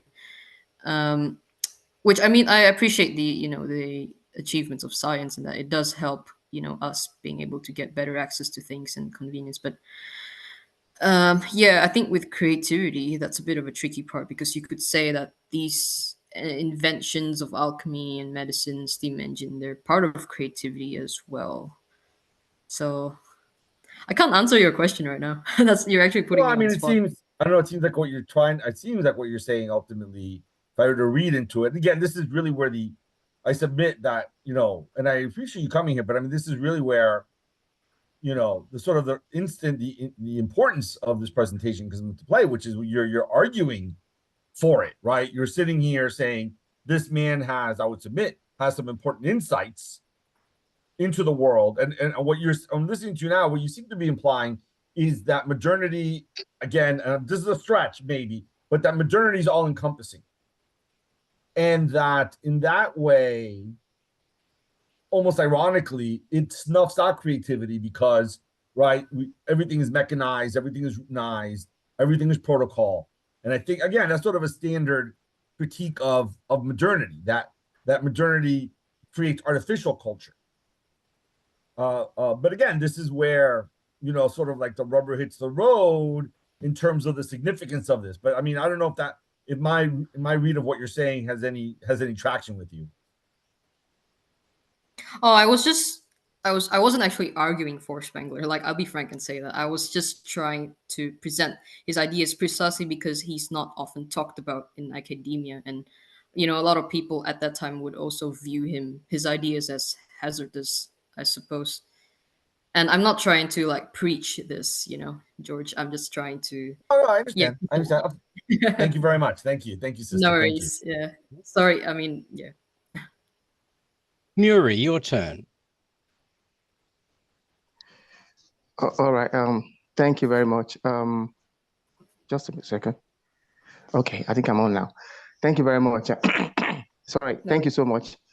Thank you, Metalia, for the beautiful and colorful presentation. It was brief, concise, and delivered in time. Thank you. However, I would like to explore the personal side of Oswald Spengler and the various challenges he faced throughout his life. I guess that wasn't emphasized in the presentation. It may interest everyone that he encountered financial struggles, health issues, and a myriad of controversies surrounding his ideas. The financial difficulties particularly plagued him, especially after the death of his father when he was only 10 years old. His health was also a significant concern because he suffered from heart problems and other ailments throughout his life. My question is to you, Metalia, is that do you think that his views stemmed from this background of his? That's one part of the question. Then the second question is, do you also believe his views were lined with cultural bias and Eurocentrism? I will appreciate your thoughts on this. Thank you. I think that's a good question because I honestly haven't done a lot of study on Spengler. Basically, this is just very recent, with all the assignments that I have in uni. It's kind of a lot to absorb. But yeah, I mean, like even Nietzsche, I suppose, who some people claim that he went insane before he before he died, and that could have contributed also to why their philosophies are pessimistic, sort of, and a bit more Eurocentric, I guess. And yeah, also with Julius Evola, who participated in the artillery unit and believed that he had some coming from a Roman nobility. They all have this common idea, sort of a protectionist belief, So I don't know, their claims. I don't exactly know whether their claims are honestly very valid or not. I think that to some degree they might be exaggerating.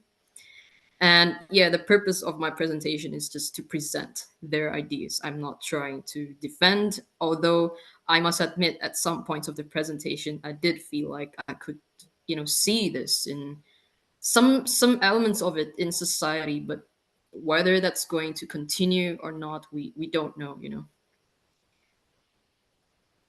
And I mean, honestly, like coming from a sort of Buddhist background, like the Buddha sort of mentioned this idea of impermanence. That every phase, whether that's historical, philosophical, religious, they're all sort of impermanent, so they would not last.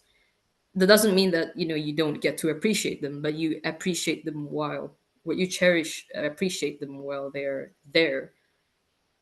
But if it's bad, then why continue, right?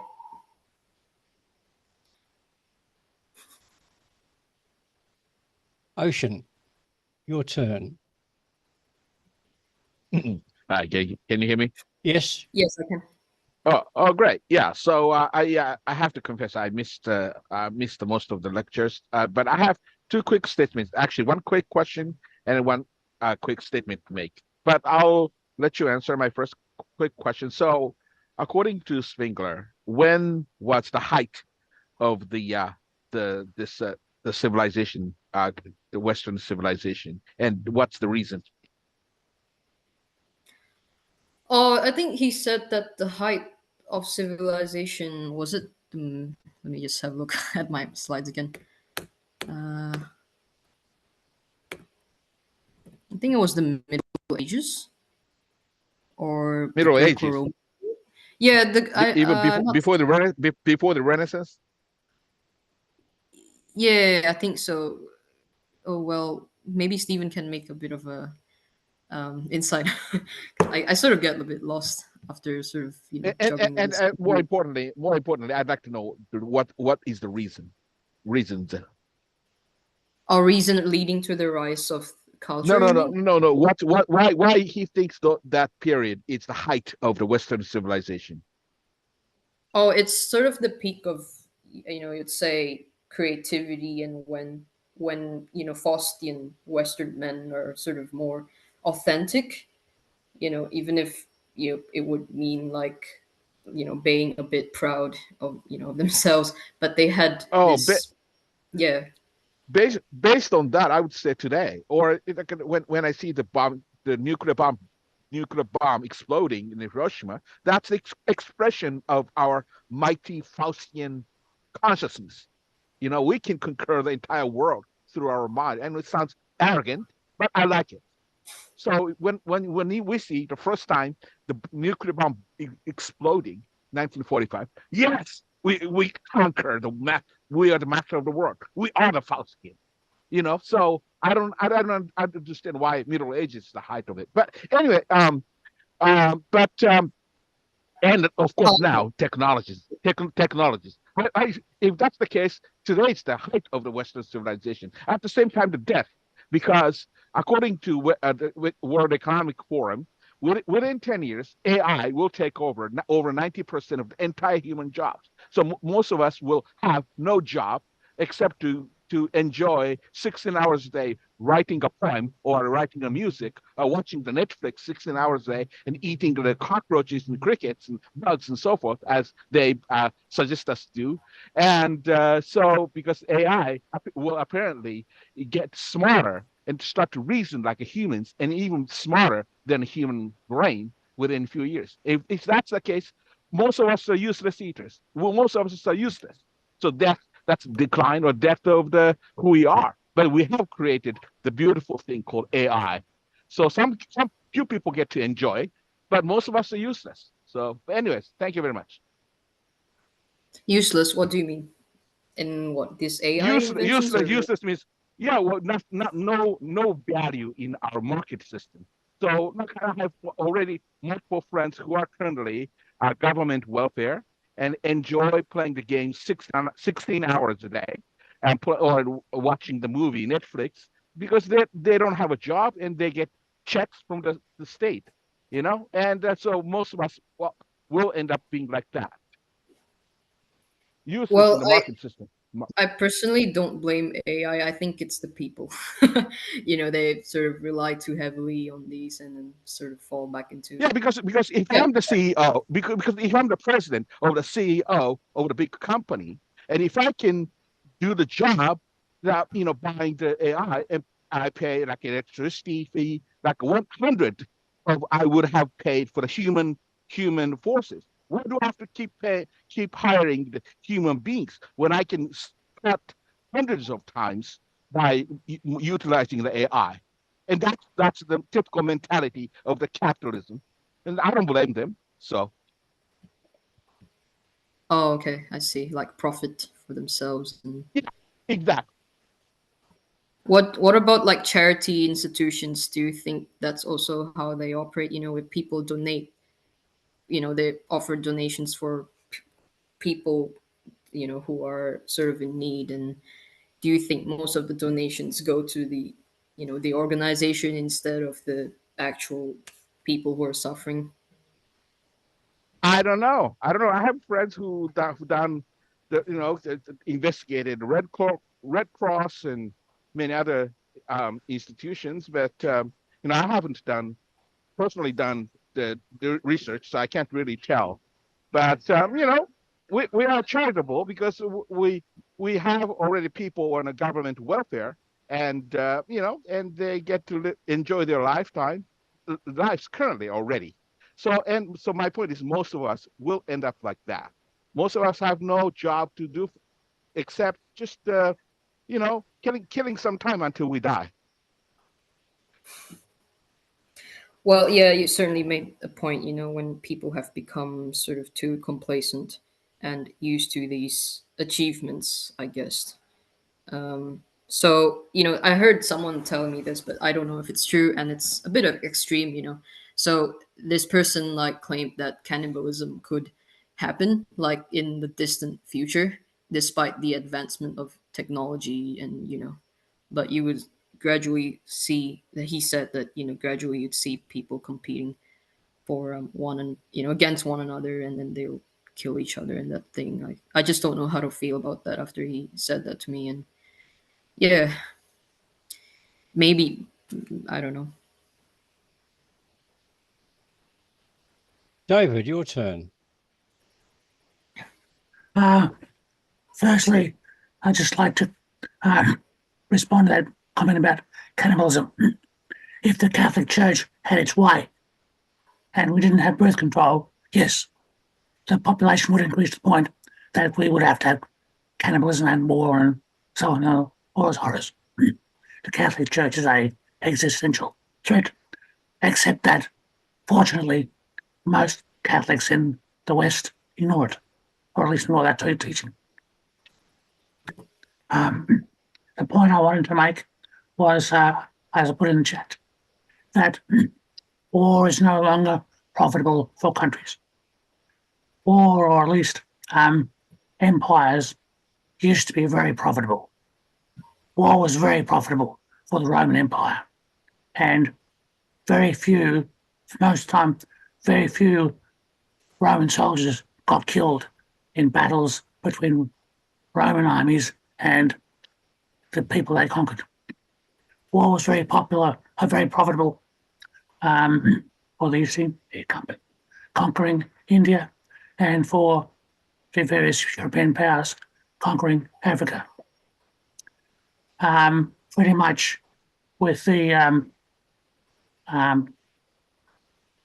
Crimean War and the American Civil War, war ceased to be profitable if you're facing anything like a comparable power. It is very clear now, war is no longer profitable except for the military-industrial complex, which is able to game our political systems. The way to achieve peace, or critical path of peace, or aspect of peace, is to figure out how we can have democracies which can't be gamed by these very rich arms manufacturers. And I suspect we're simply not paying enough in terms of the total amount we should be paying for our political systems. And really, we need to have the answer to 3 questions, which we do not have, or at least I don't have. The first question is, how much? By the way, can you hear me clearly? Natalia, can you hear me? Could you hear me? Yeah, it's a bit probably just the bandwidth is a bit low on my side or something. Okay. But yeah, I was just trying to like make some connections. You mentioned the war. Let me see, being all about profit or something, and then you also mentioned cannibalism. Yeah, I have just a bit to say about the bit about cannibalism. So first of all, I was wondering why you mentioned or why you made the point that it's the fault of the Catholic Church because because if we have an increasing population on a finite planet, eventually we'll be competing for resources, and we'll have to be killing each other. The resources will go to whoever kills the other ones. That's why. So you're saying that this sense of competition has lasted from the period of the Catholic Church, the height of the church, or? Well, I'm just saying the Catholic Church is the main opposition to birth control. Okay. And a particular example is the chaos on the American southern border. Why is there chaos on the American southern border? It's because people fleeing Catholic countries where they have too many people. I see. Is that fair enough? The chaos on the US southern border is the canary in the coal mine in terms of how things would be if more countries didn't have birth control. Yeah, thanks for your viewpoint. I'm afraid I can't really give you a lot of information about that particular historical context because I haven't been well read on it. But maybe somebody else in the audience would have something to say about that, the southern border and. But that's the probably more important is the business of in terms of war and peace in general. Okay.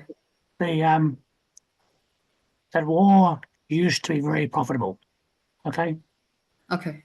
All right. So you look at the Roman Empire; it made a lot of money out of its wars, out of a lot of wealth. Land, resources, slaves, effectively money. In the 19th century, or up to the 19th century, European empires made a lot of money out of their wars of conquest. Look at Australia, right? Effectively, right? But we've now run out of wars of lands to conquer, and defensive firepower is too great. And now wars are no longer profitable, except for the arms manufacturers themselves. Okay? So the problem is to somehow take away this corruption of our political system that comes from the wealth of the arms manufacturers. That's our problem. Okay. Okay. Thank you. I'll take that into mind. Stephen, your turn.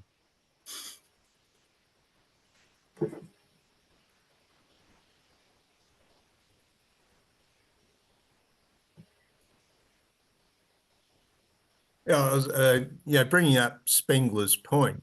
Well, he's saying that the Renaissance and the Baroque periods were the grand summer of this modern culture, which he calls the Faustian. And from a certain perspective, I'll have to agree with him that what do you got? You got Shakespeare, some of the richest thought and language that we've ever known. Look at us today. We're culturally impoverished. We wander through the streets like stray animals compared to Renaissance man. I mean, I love ships and, I love looking at all the ancient wooden battleships. And my God, I go back to the Baroque period and what I see. Glorious carvings of nude females from one end of the ship to the other. And I think, painted in gold. These guys knew how to live. I mean, if you're going to go off to battle and get killed, go in style. Why die looking drab when you can look glorious when you get killed? So this is just the human experience brought to its absolute richest. And I mean the language, the sort of language that was being used by Shakespeare. people can only imitate it today. They no longer have that internal richness. And yeah, the point was being made. What have we got today? The atom bomb. Yeah, well, yeah, that's going to really give us a nice warm Saturday evening. I mean, you look at the court of Queen Elizabeth, they went around gardens picking flowers, reciting poetry. Again, the absolute richness of human experience. What do we do now? Spend 3 hours a day driving in traffic. What kind of experience is that? I guess we listen to some rap music. Yeah, rap music's really great. We'll listen to that. So there's this. I think I see his point that the internal richness of culture, of the current culture anyway, we've bypassed it. We're in an artistic sense on the way down. Thank you. Actually, it's interesting that you mentioned poetry because, well, even like the Japanese women, you know, like in the I don't know much again like about, you know, their poetry and that, but I watched this like short documentary once that, you know, while the Japanese men were out fighting in the battles, you know, imperial battles, the women had more free time. They had more leisure time, so I think that's the reason why they could, you know, invent these great poetries. But I'm not really sure about, you know, the Anglo poetries, like, you know, what sort of gave rise to this whole, you know, phase where they yeah, invest their ideas in classics and that. And I need to do a bit of study on this, you know, movement, I suppose, you know, because I mean, I personally, I have an interest in like looking at fashion history, you know, in the 19th century. And also I watched this YouTube channel, it's called Krau's Eye Productions and English Heritage. So I find their content a bit interesting, you know, just a bit about, you know, how fashion evolved in European history. But I don't know much about poetry. Elle, go ahead. Yeah, thank you. I had a different opinion. I thought those points were interesting about population and Catholicism, but I had different ideas. It's not just Catholics. I don't know that focus on that alone makes sense. Like, you know, there are Mormons that have believed in childbirth as part of the community building. I'm not judging here either way, but I'm just saying other groups have endorsed high birth rate. Muslims endorse high birth rates. There's just a lot of birth rate going around. There's so many other groups. So I do think it could be a little more complex, and that we have to look at the US, I forgot to say Congress, the US government and the Supreme Court believe in high birth rates and have taken away reproductive rights or damaged them so badly that it's going to create it is creating a lot of problems with mortality and you know, and problems with resources. And then I think about the other ways in which like even in that pro-life idea that there's a lot of, it's George Orwellian, like they just, so I've been consumed this week because the government had implemented a price reduction on insulin, which resulted in exorbitant prices hitting some groups but not others. And the older voting population got some breaks and many others didn't. So now they have to pay thousands and can't access a life-saving resource. And they also there'll be stopping access to a life-saving medicine available in many other countries, but it will result in death and harm to vulnerable groups. And so I think the fiefdoms are like, we're living in medieval times now, as people have described. But I was also thinking about some of the ways in which people have endured when the other point I wanted to make was around war. And one of the things that has been found in this area is that there's a natural aversion to avoid shooting people. So before war was mechanized, people would often just, shoot around the head, but not at the head. So people often have an internal humanity around this. And it's a shame that gets lost in the modernized world, because, people are trained even on games, like video games and such. It just becomes so impersonalized, and drones and so many other ways that, so anyway, it's pretty, it's a fine. pretty awful situation. So that's what I got. And I don't know that it's much different than earlier times too. So thanks. Yeah, video games. Well, a lot of people in YouTube nowadays earn a lot of money just by content creation. Like, they would just sit and game all day, and they earn a lot of money through, platforms like Patreon and all the other stuff. $1 a day is, good enough to pay the bills. That's sort of mentality, I guess. But yeah, a lot of what you mentioned previously on, the decline and that, I think that's a bit too complicated for me, honestly. You're asking the wrong person, but maybe David Cohen would be able to fill in on that. David, do you mind filling in L? So, what specific question did you want me to answer? Oh, it's just when she mentioned the Catholic Church, wasn't it? Okay, I'll put it in the chat. As far as I know, only the Catholic Church has a prohibition on contraception. Oh, okay. And then you were saying that Mormons not enough to Firstly, there's only a very, very small number of Mormons compared to other religions. And secondly, I don't think they actually have a prohibition on contraception, whereas Catholic teaching actually is a prohibition.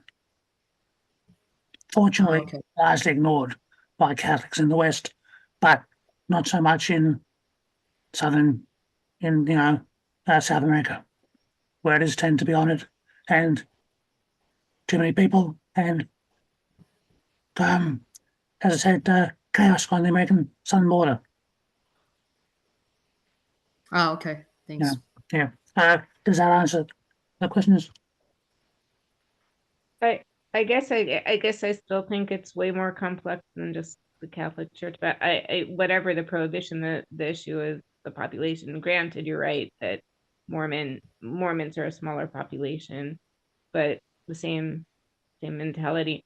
And I would say it's not just a factor of religion; it's a factor of poverty too. That is an indicator and risk for childbirth. Yeah. So. Yeah, poverty is a factor, but the other thing about the Catholic Church is that it's tended to be a barrier to birth control education in poor countries. True. And especially, especially where there's been combination of birth control and abortion services together. And so right-wing organizations have tended to torpedo this sort of general reproductive health provision. So often it is nothing being provided.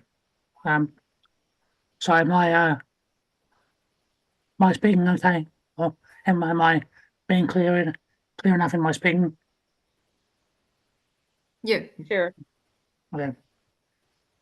Yeah, I do have a particular hatred for the Catholic Church. I'll admit that. And I think, sorry, go on, Elle.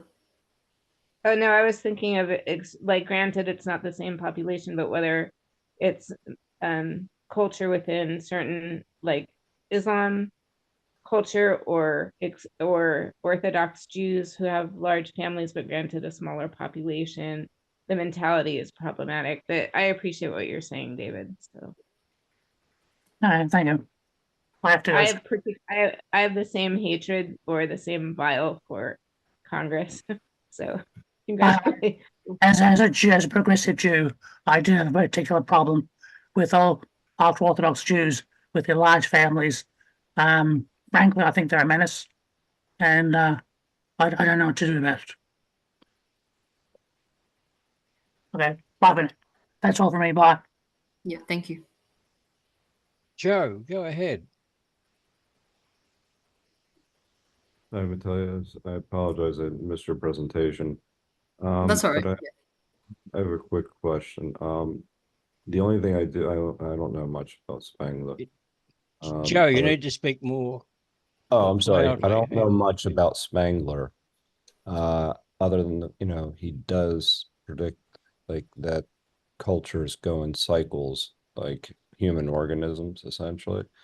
Like there's growth periods, and there's a maturation, and then there's a decline. And I was wondering if there's any empirical evidence to support what he actually is saying. Ooh, that's a good question too. I think a lot of what he's saying could be speculations and maybe just a compilation of ideas from different philosophers. So I'm not too sure myself. Like he didn't in his other works, even he didn't really seem to, make any sort of very sound evidence, except for some, let's see.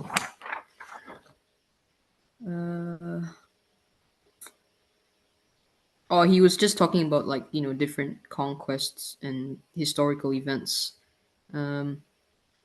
like how the Vikings of the blood wood thrust in the high north reached Spain in 796, inner Russia in 859, and Iceland in 861, and then he sort of uses these very Ridley kind of phrases that sounds a bit vague and almost in a way phenomenological, not very concrete. Yeah. Yeah, no, I mean, okay. I mean, his phrasing actually, it supports what you're saying in a way that there isn't a lot of empirical evidence, not to just say that that's all there is, but when you're predicting decline, you can somewhat provide some data supposedly that would support that that hypothesis. Well, yeah, and then I saw Rick's comment on was it Asimov seemed to be playing a big part in acknowledging, Spengler's works. But I don't know much about this guy, so I can't say. I'm just yeah. Do you want to type that in, Rick? It's a pity that those hiding in the chat don't participate and come on screen and present their viewpoints instead of hiding in the sewer in the chat. Oh, that's fine. I think maybe they're just engaging. It looks like Rick has now put his hand up. So if Joe's finished, we've got Stephen next. I think it's a bit unfair to dismiss the idea of the rise and fall of civilization out of hand. I'd even think it's a bit ridiculous, because we've seen historical cultures rise, look really fantastic. They get the point, they're saying, hey, we Egyptians, we're unbeatable. Nothing's going to come along and squash us. Bang. Then they go down, usually very soon afterwards. Assyrians, Babylonians, all up and down like the Assyrian Empire. And the Greeks conquered a good chunk of the world, and look what happened to their empire. They all started fighting amongst each other. What were they called? The Diadachi or something like that. The dictators that took over after Alexander. I'm going to unite the whole world under my rule. He dies, and his followers all split up the empire and start trying to stab each other. And Rome was fantastic. That went on for a long time, and it took a long time to fall, but it fell. So Spengler's just saying that Western culture is the new one, which is dominating the world now, and you can't argue with that. Last 500 years, all the leading fields of technology, it's just about always Western Europeans, isn't it? You've got 500 years solid, so there's got to be something going on there, and I'd argue that Spengler had a very good point. I might note something, and this was the rivalry that was going on between Steiner and Spengler, because they were both of a common era. Now, this is a fascinating thing, and I wonder about this because Spengler describes the modern culture as the Faustian culture, and it seems to me that Steiner was using the same terminology 4 years before Spengler's book became public. Steiner was making the point that the Greco-Roman culture is best expressed by the tragedy of Oedipus. So to him, underlying the Greco-Roman sense of tragedy, you might say, was the Oedipus myth. And Steiner went on to say, well, the modern culture, which arose after the Greco-Roman culture, he said that now, I don't actually agree with this one, but Steiner's claiming that this modern culture, he designates as the Faustian tragedy. He said the ancient Greco man was like Oedipus that had a certain type of struggle. And he was saying, 2,000 years later, we have our modern culture. And we're on the personal level in this Western culture of the Faustian tragedy. And I even got the book here. Yeah, it says his lecture was in late 1914. Balance in the World and Man, Lucifer and Ahriman, and he uses that term Faustian. So I'm just wondering, was there a person saying, oh, this is a Faustian culture, even before Spengler and Steiner, and this was in the German world? Oh, that's great. I think I'll pinch this idea, because you've got to watch these guys. They'll pinch each other's ideas, just like academics today. They'll go, oh, that was my brilliant concept. And they won't, Academics are supposed to, give the credit, but they don't, as we're seeing again today. But yeah, this is why I wonder. So Steiner was saying something very similar to Spengler on this account a few years before Spengler's book came out. And of course, once Spengler book came out, and all the young guys, as Steiner said, all these young people are going for Spengler. They're deluded. I know, he admits Spengler's a very smart guy, but here's my entire 4 lectures of criticism of Spengler. He's got some good points, but I, Rudolf Steiner, am the master. But anyway, Spengler versus Rudolf Steiner for another day, I guess. Thank you. No worries. Dimitar, your turn. Okay. I'm preparing for going over in a few days. So I have little time, but curiosity is the main driver. Some interesting things, but just again, looking at Spengler, obviously he had like a bit of diverse, comprehensive view, and we have to also consider the key thing, which is very important. Eurocentric bias, because in the last 5 centuries there was mostly European imperialism, including the American one, US. So that means that the information that's mostly sort of spread everywhere by the media is actually biased towards that view. So we have to be aware of that thing, and that's changing now. As I said a couple of years ago, like 3 years already, the East is taking over, but it's like doing in a gentle way rather than with weapons.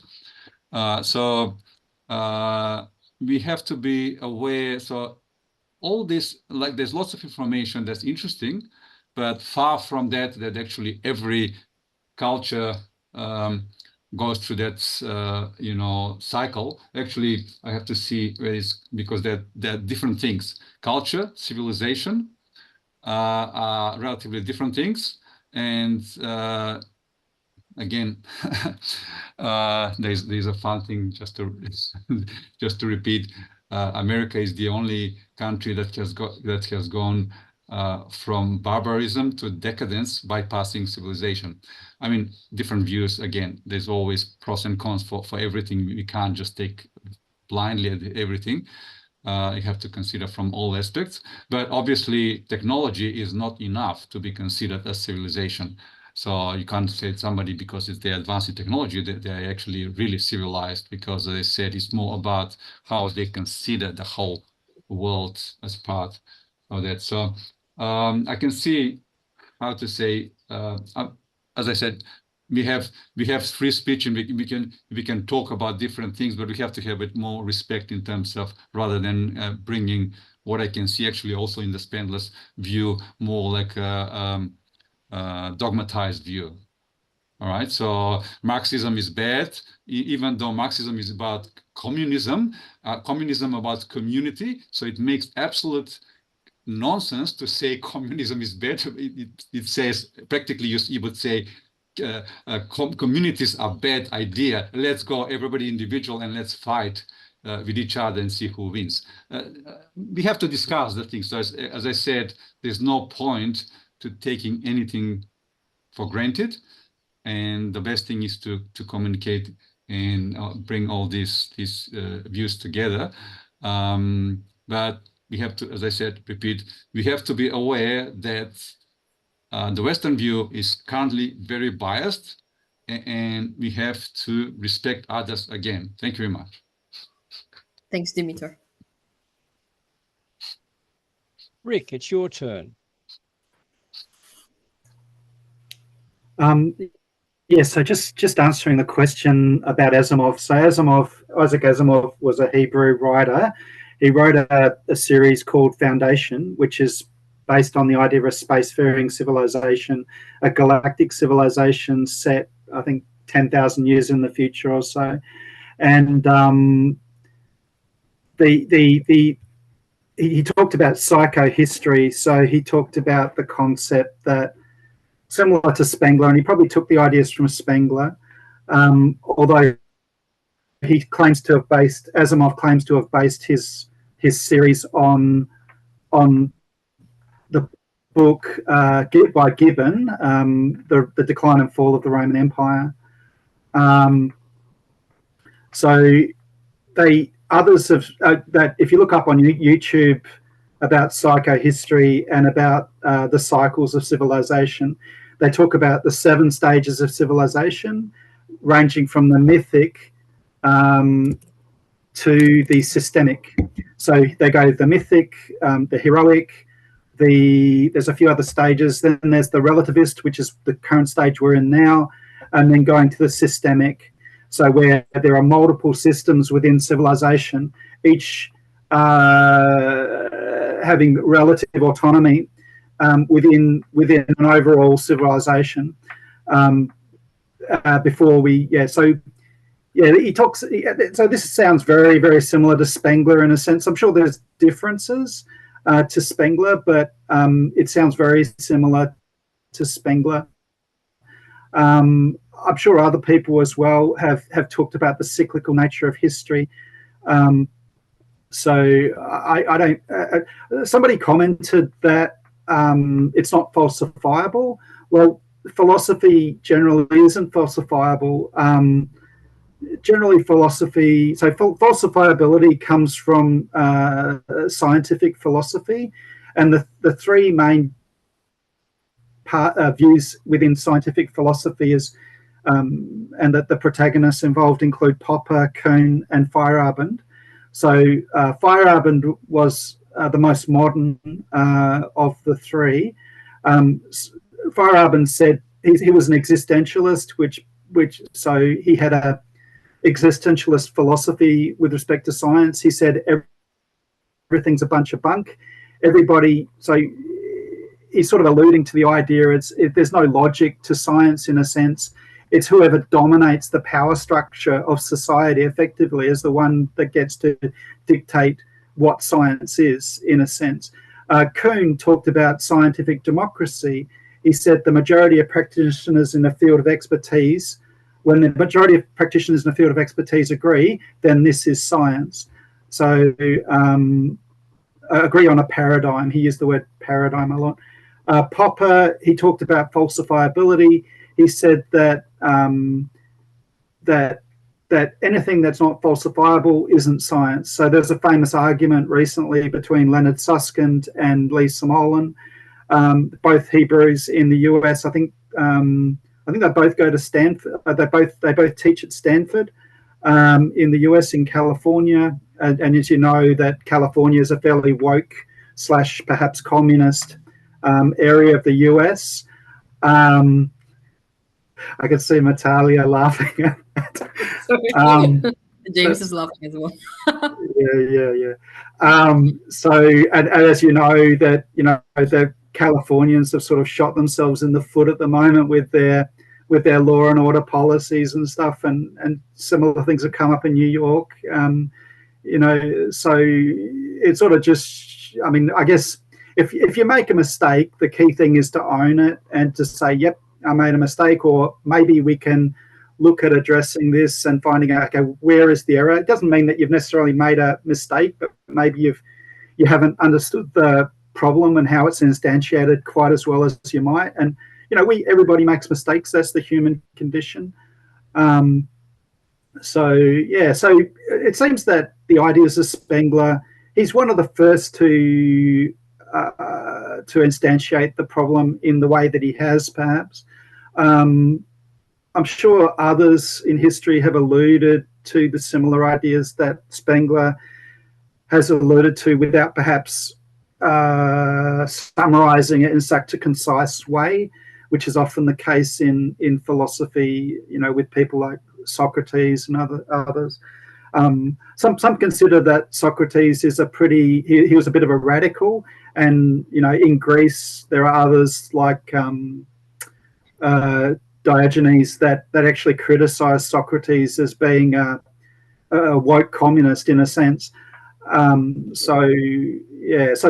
I think it's really important to remember, Marxism has caused the death of 100 million people in the world. So it's really important to recognize that fact, and to think that, like, if we promote the ideas of Marxism, we're perhaps promoting the mass genocide of ideology in a sense.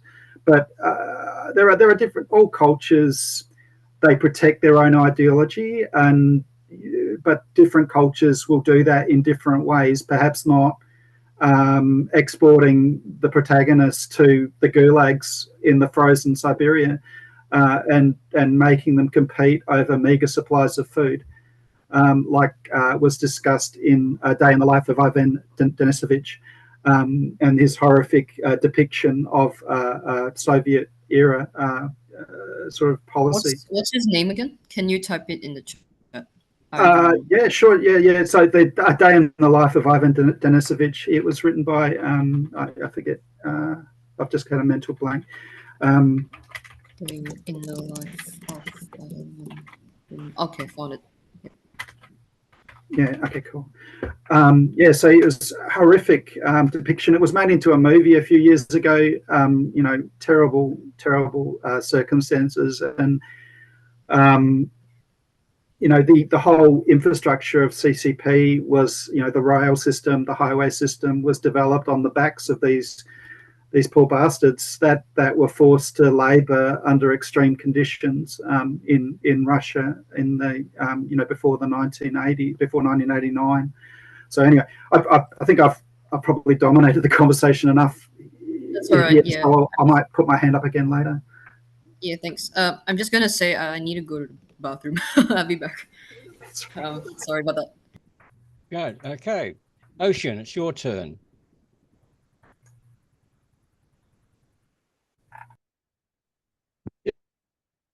Yeah, I'm really glad.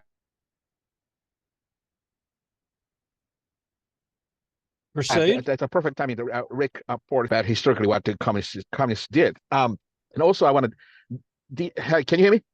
Yes. Can you hear me? Yes, well, we can, All yes. right. So I want to demystify what the Demeters.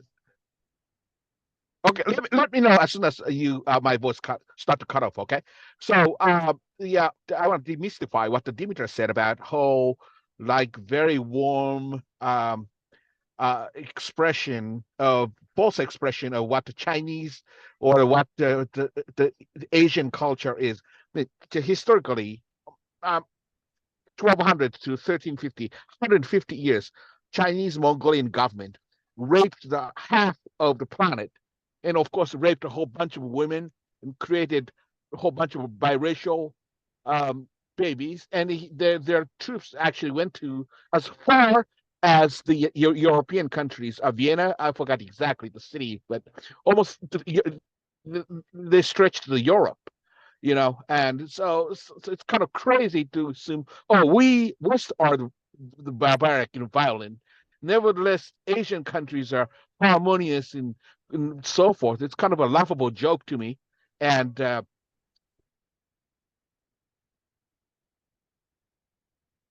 you have cut out now, Ocean. What like Rick said, the cultural record, 70 million people, innocent people. So how harmonious is that?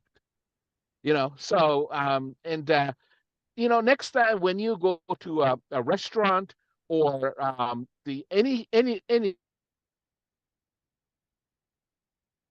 anywhere, you want the best service from people. You just experiment, please. I beg you, please experiment. Two things. One is you tell the hostess or server that you are not going to give any tips, because you trust that they have a altruistic humanity in the altruistic consciousness.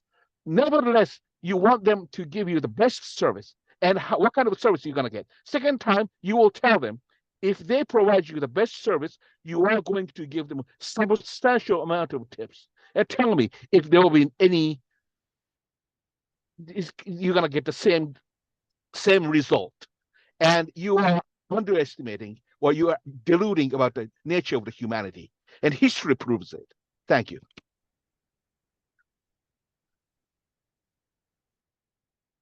Well, I suppose we'll go to Andrew. Go ahead, Andrew.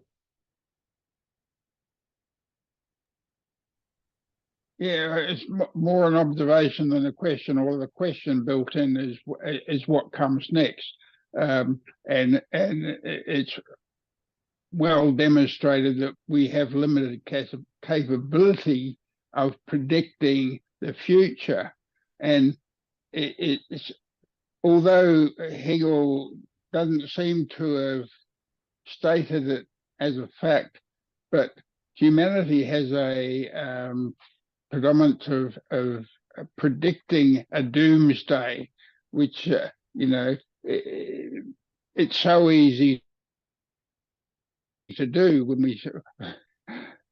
when our imagination takes over. So really, it's all about we have our history.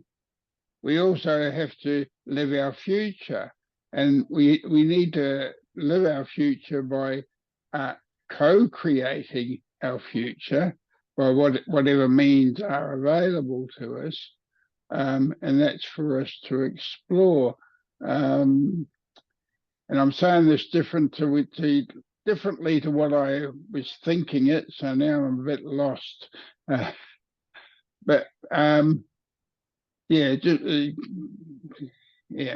predicting the future is fraught with the tendency to predict doom. So we need to co-create a future, and that can only be, well,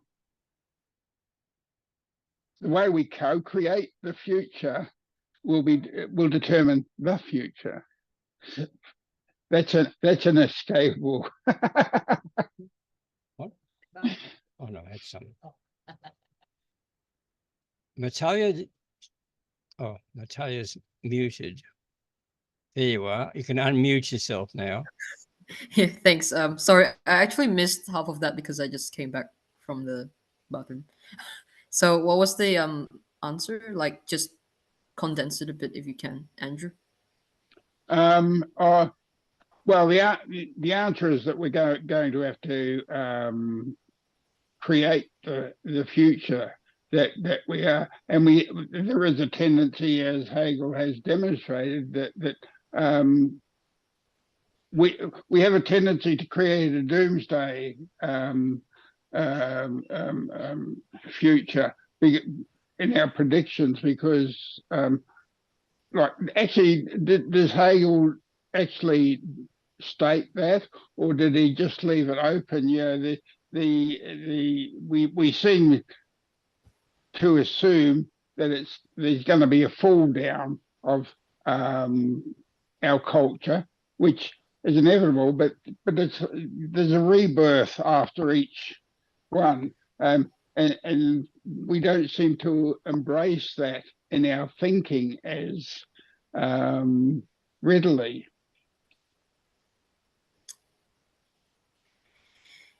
Yeah. So, sorry, and yeah, the question that was embedded in that is what is going to be the future, the unanswerable question. Yeah, I know, and I haven't lived long enough to really say or studied long enough. Okay, James, it's your turn. Thank you. Just a question. I only read the Wikipedia. I came in late, so I didn't hear the initial. So I just wonder what Spengler's view on democracy is, and why he wouldn't think, and maybe I'm being, American ideals here, but what did he think about democracy, and why wouldn't he invest his hope in democracy for saving the West as opposed to benign dictator, Caesarism, shall we say? That's my question in regards to Spengler. Oh, I think it was more like about, the loss of, authority, I guess, and like values. So, a lot of these Caesars are more interested in the pursuit of material wealth over like ideals, like, what he coined as the Faustian ideals, and creativity, and, sort of prioritizing more on like short-term interests rather than like long-term sustainability. That's what he said, but I'm not really sure, in regards to sustainability, what he really means by that.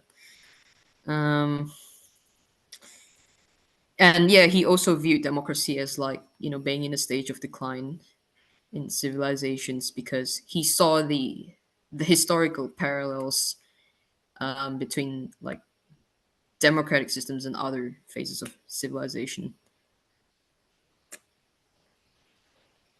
Yeah. So he wasn't particularly optimistic about democracy surviving, essentially. Yeah, he's just not optimistic, but see, he didn't live long enough to really see the flourishing of, like maybe in, you could say like the modern progressive culture is like flourishing in many people's understanding, and Spengler didn't see it that way. I also want, he kind of had a sneering, from what I read, a bit of a sneering attitude towards working class folks. He was against trade unions. It was against striking. He was against things would help. All these things pretty much would bolster a civilization. Old age insurance and so forth. Why would he be against things would basically be, I would think, bolster any particular civilization? Oh, is there anyone that can answer to that? Maybe Rick or Steve or...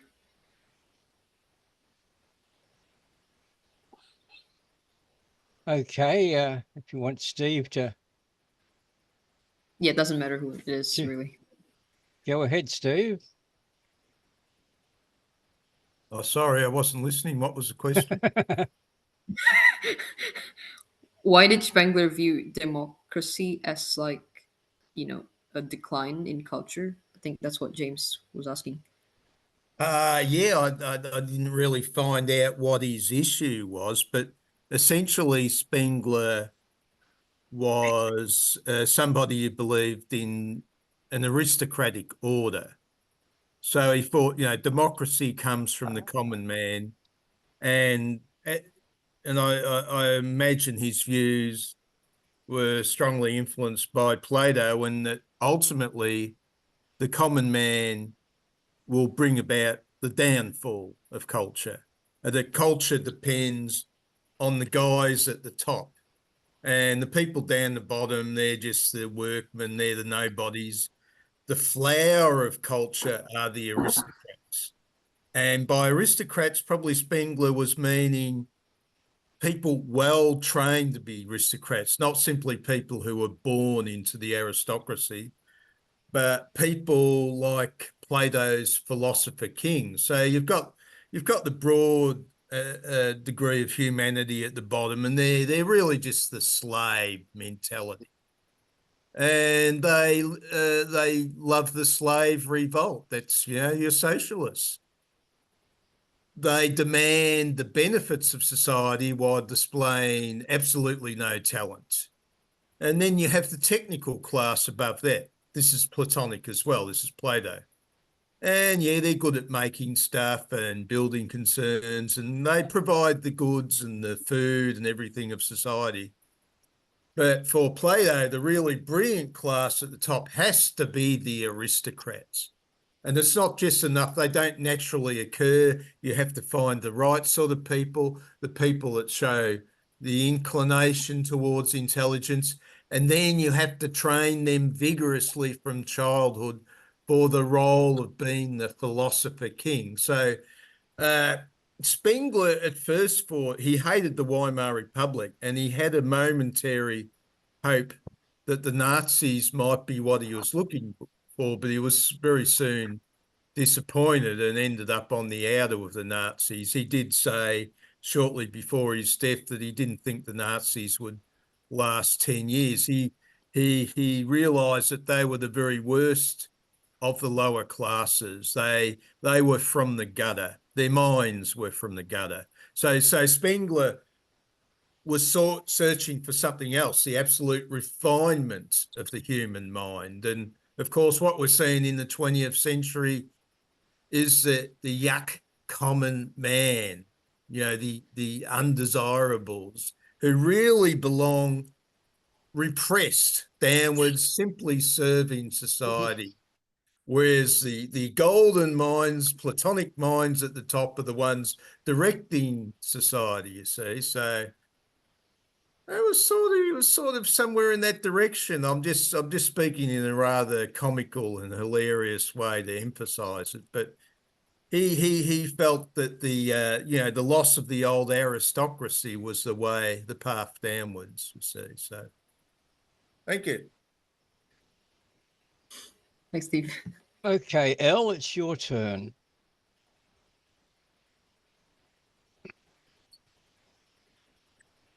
Elle? Elle? Yes, you started that. Yeah, I thought, well, first, I think that the person who was more hopeful about avoidance of barbarism, I can't remember the exact words he used, or that we view things in pretty catastrophic ways, and there may be other ways to view. I don't see how I think it's a matter of privilege to see it non-catastrophically, but I agree that cooperation is the way out if there is a way out. The ways in which, for instance, Darwin's theories of survival of the fittest got misinterpreted, and that he endorses cooperation over aggression, that the natural world thrives from cooperation, is just ignored and it's been politicized, which brings me to another comment on what Rick said, and I actually had a question. His comment was very interesting about who defines science. And I was just curious to know a little more about that. Like, how are alternate ways of defining science? What are alternate ways? Because I don't see that complex. I'm not clear about that complexity. What I do see is agendas, politicization of science, misuse of power, and all sorts of other human issues that go into the quote scientific field agendas that are not benefiting people, or that only benefit certain people in the act of doing science. But so I was just curious to understand, like, when in the comment about who defines science, what does that mean exactly? And I will say, and I just found out with because I'm very interested in the banning of Novo Nordisk's insulin that has been a life-saving insulin for many people for decades, and the termination of that, it looks like they're phasing it out in Europe as well, so it's not just the US, and soon people won't have a medicine that keeps them alive safer. They're suggesting that insulins are interchangeable, and they're not. They can be very dangerous, not just for the user, but for people around them. So I think of that in terms of the scientific method and the abuse of power, and an example of the gross destruction of society in that microcosm. So yeah, who's benefiting? It's the aristocrat, Denmark, pharma, and corporations and government that benefited from this phase out. But look at the devastation. So thanks. So what is science, Rick? Well, Natalia's mentioned in the chat that she needs to drop out. So, so let me thank you again for your presentation on Oswald Spengler. And, and sorry, guys, still more questions. Oh, you want to stay for a few more questions?